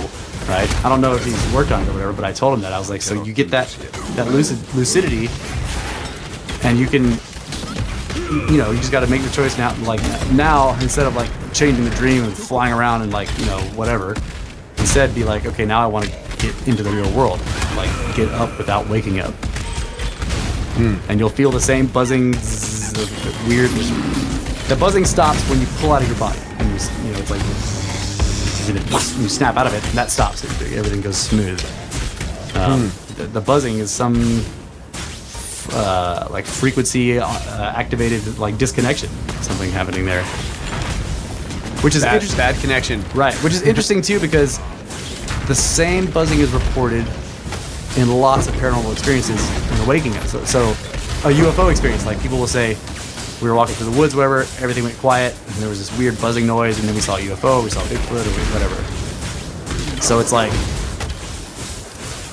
and this is why you can't get pictures of it yet. Yeah, because that's what I was going to say. It's You can't take pictures of that. You're right, because you're sort of shifting. You're not having an OBE, but some part of you is shifting over into this altered other. You're sort of like peeking into the spirit realm, whatever it is, right? Yeah. And that's what the buzzing is. You're slipping through the veil. So, and I've never had the Oz factor. Have you ever had it? The Oz factor, where like everything goes quiet, you feel the buzzing, and then, you know, whatever, Sasquatch walks by on his head or something. Like no. The Oz factor is the entire woods going silent, and the buzzing noise.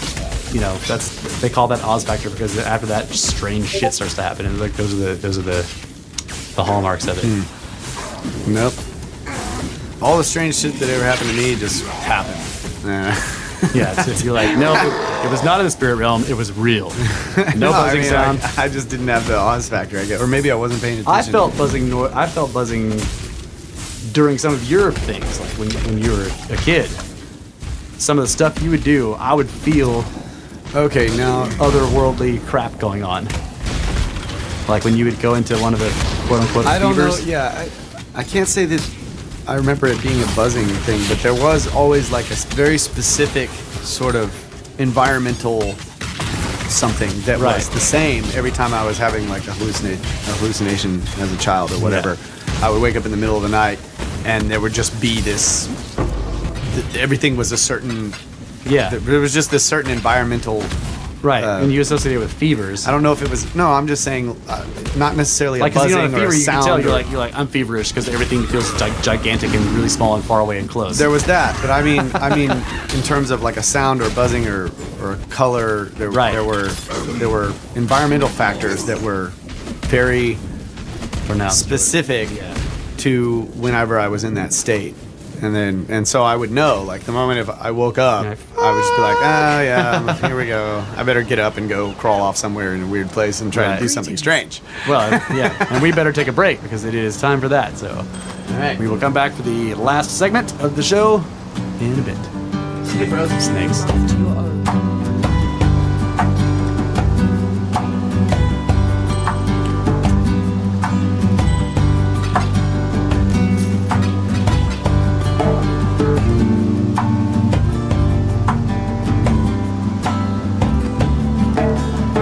Hello and welcome back to Snake Bros Public Radio, where we talk like this until you fall asleep.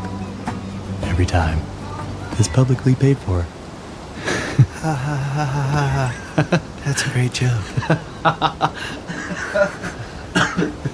Yeah. Yeah. So that was a great intro. Welcome to Public Podcasting Network. Now we go back to our fascinating guest who's going to talk about the sociology of monkeys. Oh my goodness. So I kind of wanted to like completely shift subjects. For some reason, I want to talk about Easter Island. No. Okay. I'm just kidding. Hell yeah. Hell yeah. So can you see one of those guys doing a push-up or a sit-up? No. It's just one sit up, like the kid from Easter Island.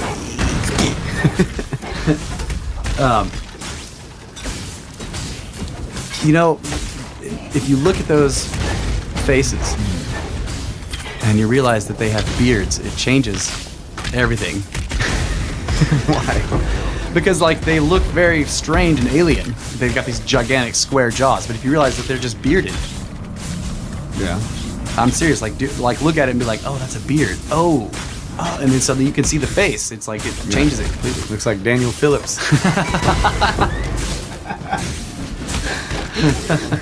Oh, Dan. Yeah. But the aquiline features, like the long nose, and then they have these earlobes that are crazy, right?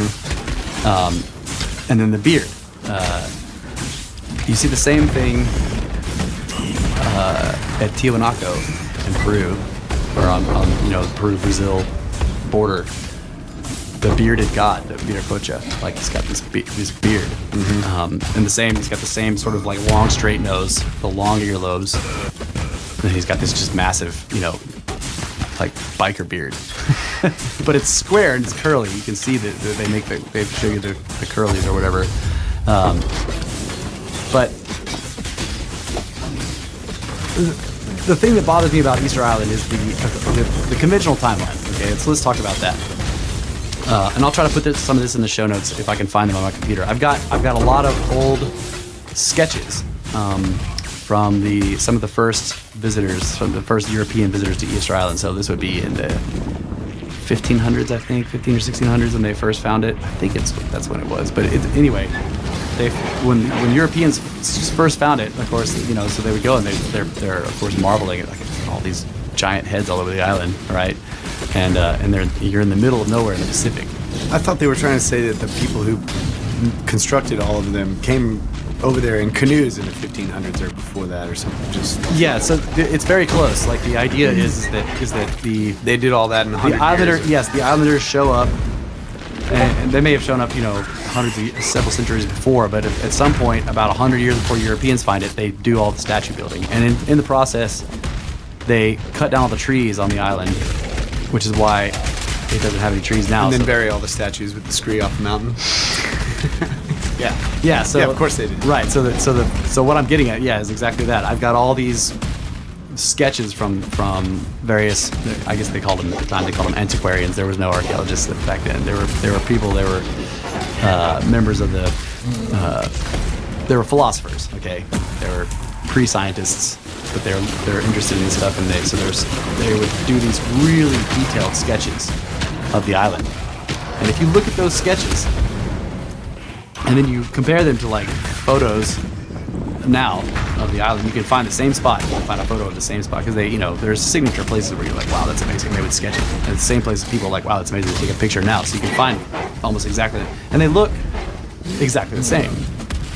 Like the heads are tilted the same exact way in the sketch, buried up to their chins. About the same, yeah. Right, and you notice the tilt.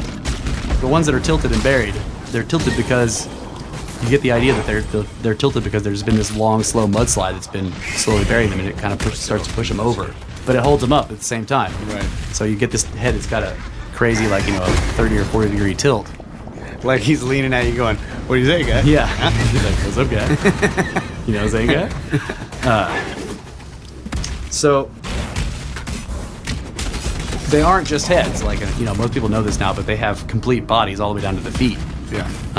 So if you can just see to the bottom of the beard, chin or whatever, that you can see that the square head. That's about 1/3 of the entire height of the statue, because below that, and they're kind of, the bodies are weird, pudgy. They're sort of like they're almost bowling pin shaped. There's like this weird bowling pin shape, and then the square head on the top.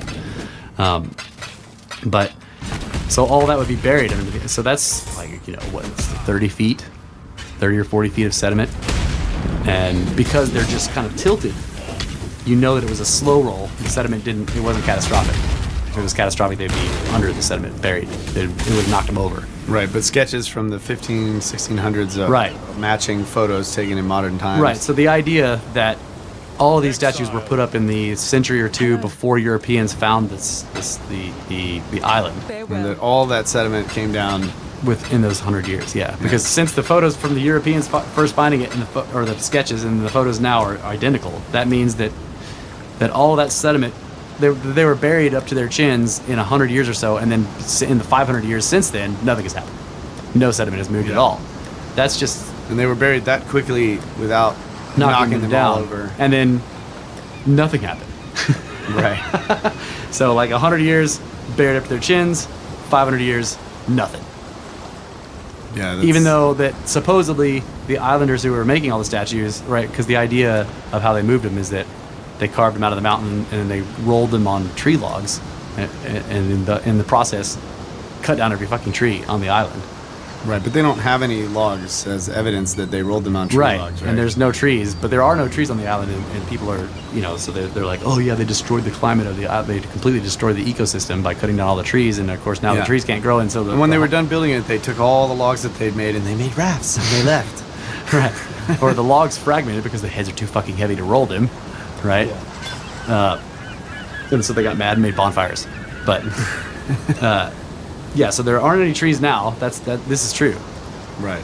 But they blame that on the natives. They're like, yeah, you fucking assholes cut down all the trees to put your heads all over the place. Right? But you can, what I'm trying to say is you can look at the sketches and modern photos and see that can't be the case. Like, the idea that they were slowly buried really quickly.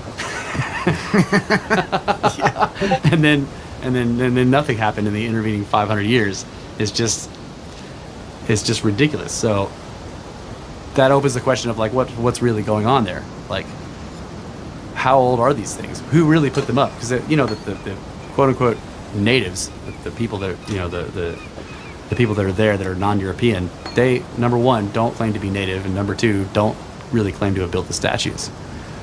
And when they're asked, it's a kind of famous thing that they say that the statues walked to their positions. But none of them say, we did this, right?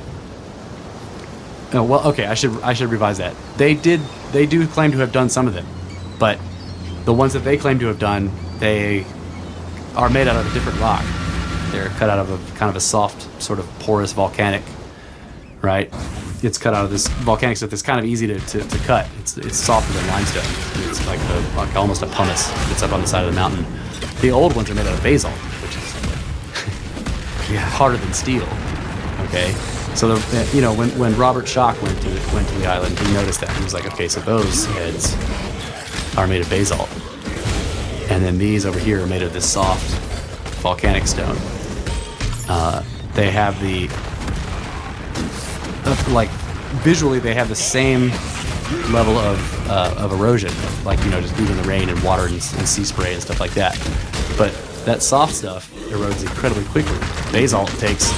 Basalt will hold up a mountain and not change, right? It takes a lot to erode basalt. So for the basalt to look as pitted and sort of eroded as this like soft volcanic stuff means that basalt has been there a long time. Yeah. Okay.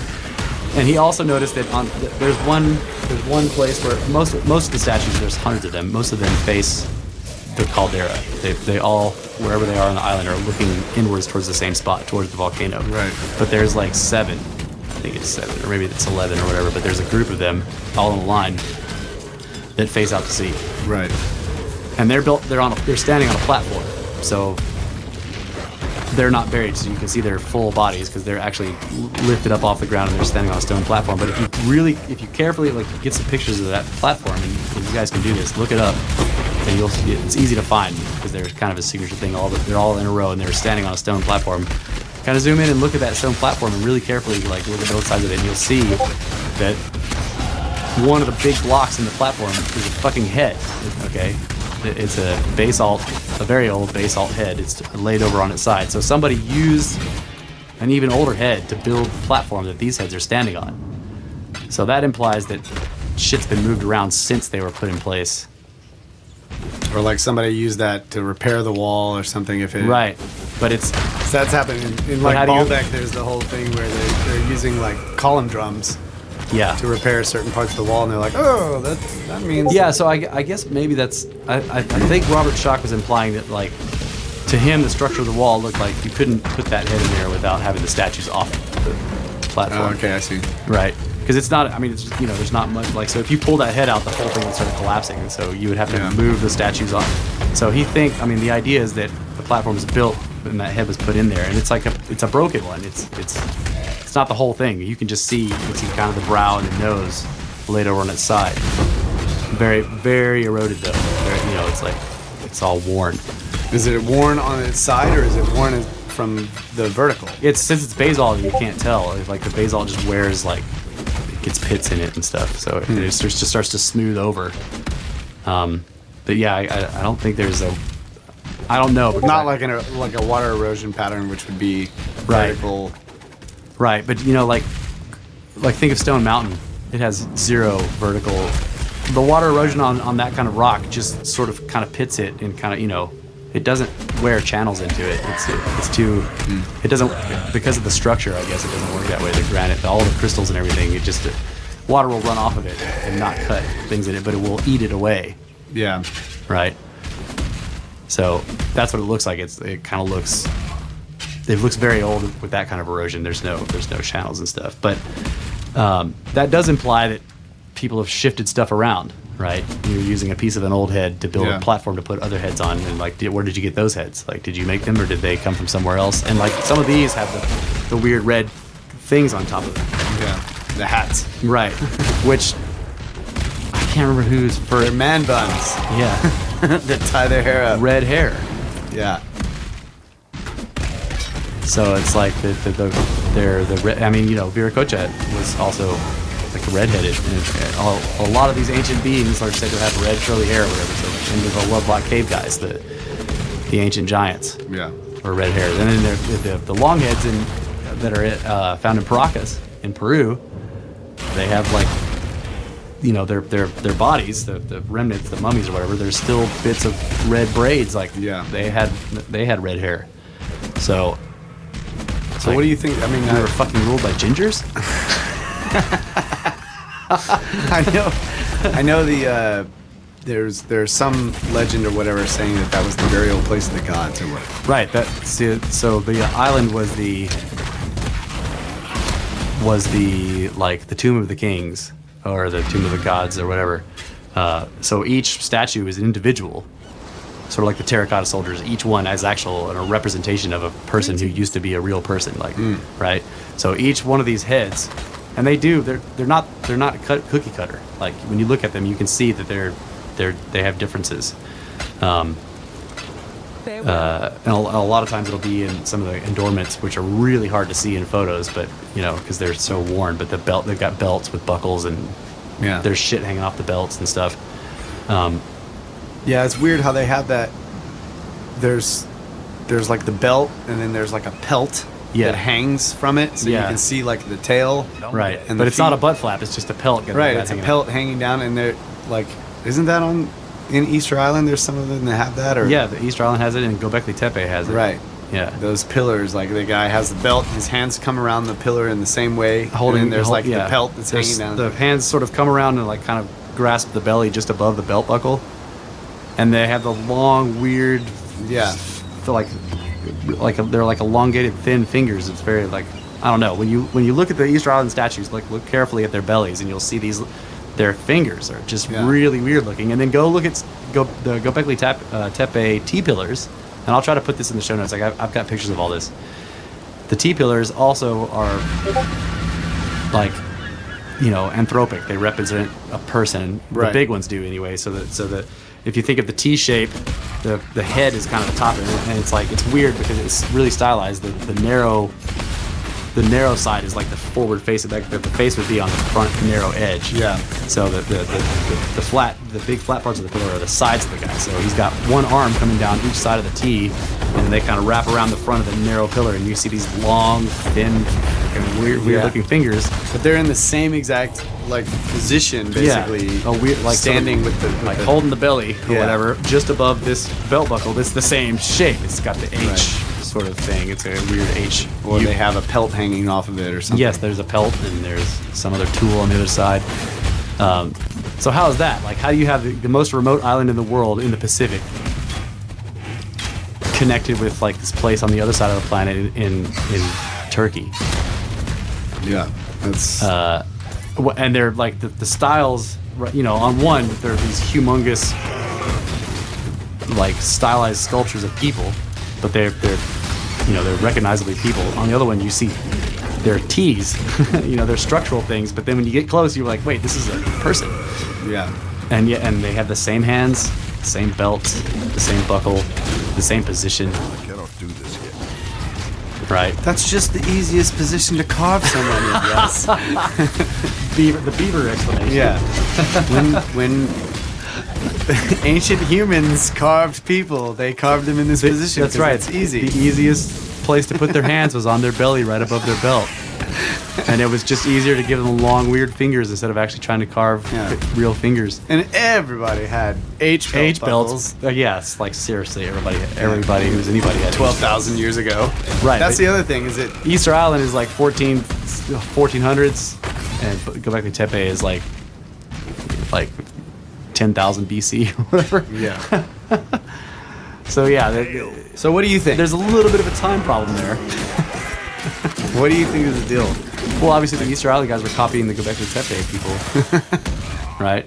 Somebody from Easter Island, it's gone. Because they took their canoes from Turkey, and went all the way to. And they were when they got there, they're like, "Hey, I know exactly how to make those hands on that head because I saw this on this T back where I lived." No, it's fucking stupid. No, but seriously, like, how do you connect the dots? Like, well, the other dot that connects is Mohenjo-daro, the Indus Valley civilization, right? So on Easter Island there were, I don't know if there's any remaining, but I think one or two museums have remnants of the wooden things carved with script. the Rongo. They call it the Rongo writing, but no one is able to translate it because there's very few pieces of it. That's because they're not looking at it righto. That's right. You're trying to read it Rongo. Rongo writing. Yeah. You keep calling it that, you're never going to get it right. Dude, so... The Indus Valley in India / Pakistan, so on the border right there, there's the Indus River comes down. They found there are cities all through there, and these are like incredible. They're very, very ancient, and they're incredibly advanced for their. They've got plumbing, under water that ran into the streets and shit, and like they had clean water coming in, dirty water going out, and like they have, and the cities are obviously completely pre-planned. They didn't sort of, homogeneously. They didn't just sort of grow as needed. They were built as complete, total structures with everything pre-planned and all, Yeah. So they're very advanced. They're very, very ancient, and they found lots of artifacts there that have script. And when you look at the Indus Valley script, it looks like a version of the Rongo Rongo script, but the Rongo Rongo script looks like it's filled out Where's the Indus Valley? in India / Pakistan. Okay, because there's another writing that's from Turkey that looks like the Rongo Rongo writing. Oh, wow, I didn't That's know. what I remember. I think it was in Revelation of the Pyramids. Some Okay, yeah. untranslated writing from Turkey, and the Rongo Rongo writing in Easter Island.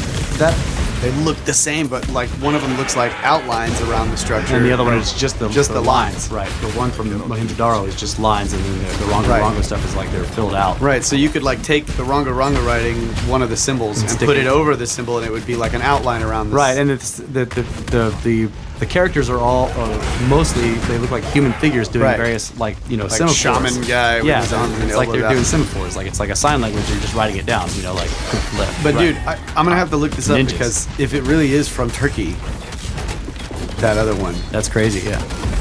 Because that's where Göbekli Tepe is. right? But I'm saying what I think you're remembering is the Mohenjo-Daro stuff from India Probably, but- / Pakistan, because it's Pakistan, right? My phone's dead. Otherwise, I'd be looking it up right now. But anyway, I'm just gonna throw this in there. Like, I ate magic mushrooms one time. Yeah. A while back, and when I was on the trip, I noticed this pattern, and eventually noticed that this pattern was in everything that I looked at, and they call that like entoptic patterns or whatever. But Yeah. It's built into your It eyes. seemed to me that like if I was looking at a material that had, say, like a piece of paper has very fine fibers, and if you look really closely at the piece of paper, you can notice like you can see the fibers, or you can see sort of a texture. Yeah, or even like looking at like plaster on the wall. There's Well, the plaster on the wall has like a big pattern. Yeah. Right. So what I saw on the paper, in the little tiny fibers of the paper, was this tiny, tiny pattern. The fibers matched and lined up all perfectly with this pattern. And then on the wall, where the texture on the wall that was big, the pattern was large, and perfectly repeating, but incredibly complex. But I specifically remember these. One way of looking at the pattern looked like all these human-like figures right. You see all the that all were these shamans. looking like sort of with their knees out and their elbows out and their hands up and their legs down, stickman style. Yeah. But they were in various slightly different positions and in circles and all this kind of stuff. So this is Rongo Rongo. Yeah. Okay. And yeah, so when I first saw the Rongo Rongo writing, I was like, dude, it looks just like that. and that's Indus Valley. But not. Okay. But that's a chart. It's not actually an example of the writing. But yeah, there's so many symbols that match right up. Yeah. But again, this is a chart, so it doesn't look like writing because it's like. Well, look up. Let's see, look up the one in Turkey. See if there is one. I don't think there is one in Turkey. Can't look up what does not exist. No, it may. There may be an example. Like I know that they found in South America, they found what it's called the Fuente Magna artifact. It's a bowl, I think, and it has Sumerian-looking Proto-Sumerian script in it in South America. I don't even know how to look this up. Oh well, I'll figure it out later. But So the point I was getting at is like so you brought up the tombs of the gods. So my idea, how do you have this island that has that has people on it that don't know anything about all the artifacts there. Okay, they don't really know what the meaning of the heads, the sculptures, the statues. They say that they walk there, but that they really didn't have anything to do with them. Then they have these examples of this script, this Rongo Rongo, and I guess there's an idea that maybe they could read it at first, but every time I read any kind of history about this, there's always like a lot of what would you call it, like people hating on the Europeans, right? The Europeans showed up with their freaking religions and their freaking rules and their diseases, and they didn't like the way these natives were doing stuff, and they didn't like their text, and so like they, I don't know. So there's always this whole sort of like destruction of culture crap going on with the stories, but the idea is that maybe they could read it, but it was lost because they suppressed it, whatever. I don't think they could ever read it. And that's kind of the idea you get. Like they sort of, I saw this one video where they showed one of the oldest natives on the island, an old woman. They showed her a copy of one of the remaining Rongo Rongo scripts, and she looked at it, and she looked away, and then she started singing this song, like some old folklore song. Like that was her answer to that script. You know what that meant. Right. And I'm like, so is the song like an esoteric version of what that script says, or is she singing that song because that song is a cultural thing that they've done that has to do with where the script came from and what this whole thing is about, right? Anyway, my idea, what I see is a secret place that was because if you think of it as a tomb, okay, so here's a place that like no archaeologist would call a tomb, that is a fucking tomb. It's actually a fucking tomb, right? Yes, of course. Right. So this one's not a tomb, but yeah. Thinking about it, they're headstones. Right. Right. So there were caretakers. Who were the caretakers? The people that are there. Yeah. So like there's this gigantic global spanning civilization. Let's just treat it as being seafaring. They didn't have space crystals or whatever. They just, they were global. They had mapped the globe. They understood stuff about sacred geometry. They were building pyramids everywhere, and they had this island where they buried their elite or their badasses, their scientists, whatever, whoever they were, that they were buried, the people that were chosen to be buried on this island. Well, every graveyard has a caretaker. Yeah. Right? To keep it not so like when you go there, it's like it's kind of pastoral and the grass is cut or whatever. Then that civilization, idea. Easter Island's in the middle of nowhere, so to the caretakers, they live on this place, but they don't have a civilization there. They're like employees. So every couple of months, a ship shows up with a bunch of people. They're either there to visit the grave, or they're bringing somebody to bury, or whatever. But they've got supplies, and then one day, the ship stopped coming because a cataclysm happened, and that civilization falls, and these people are stuck on this island in the middle of fucking nowhere, and they've been there ever since.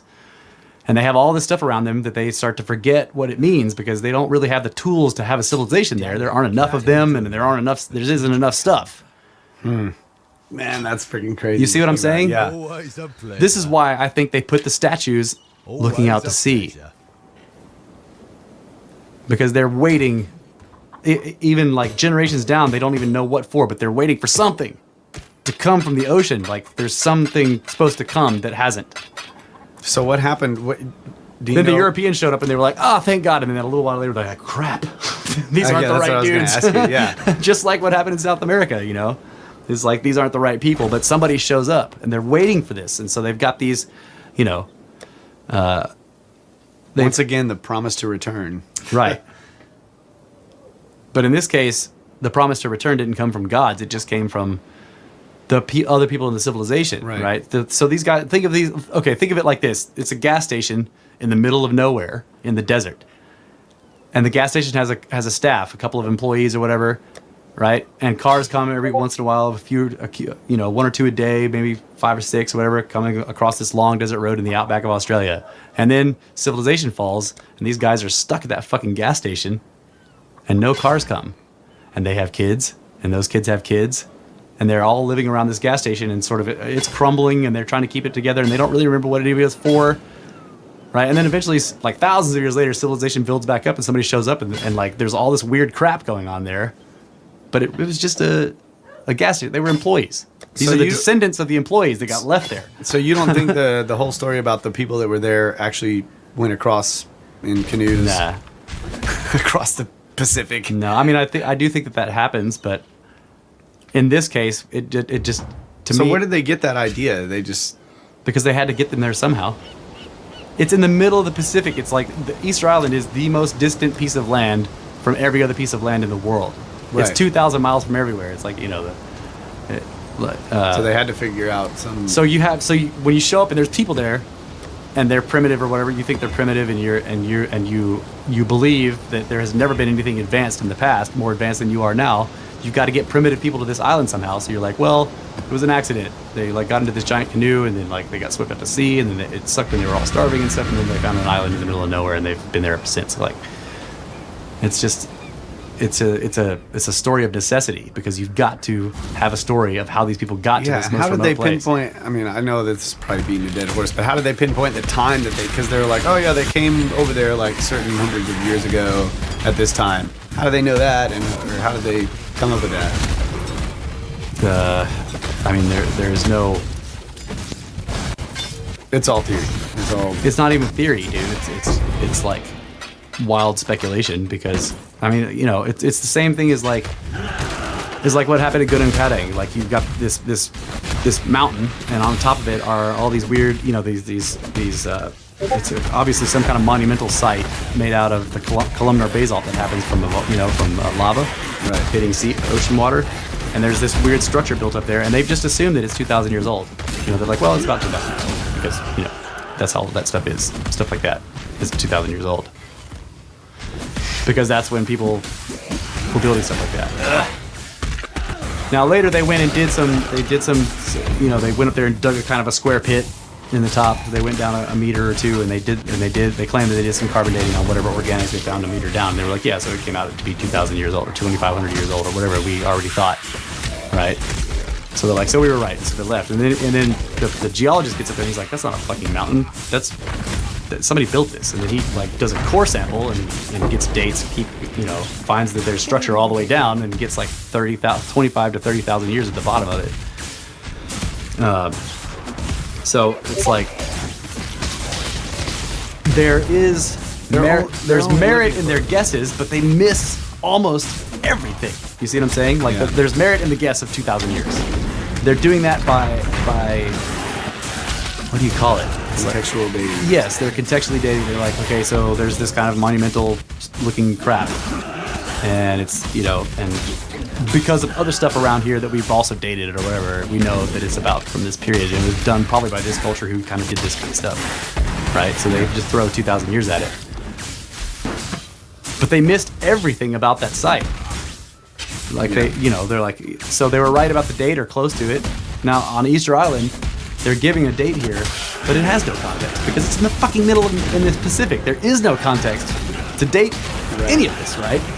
But so they're just guessing, and they're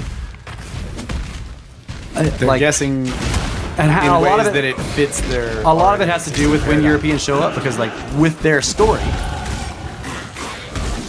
which is that the natives like kind of destroyed the island and were dying out because they killed all the trees. They can't have been there much earlier than the Europeans got there because they're dying, right? Yeah.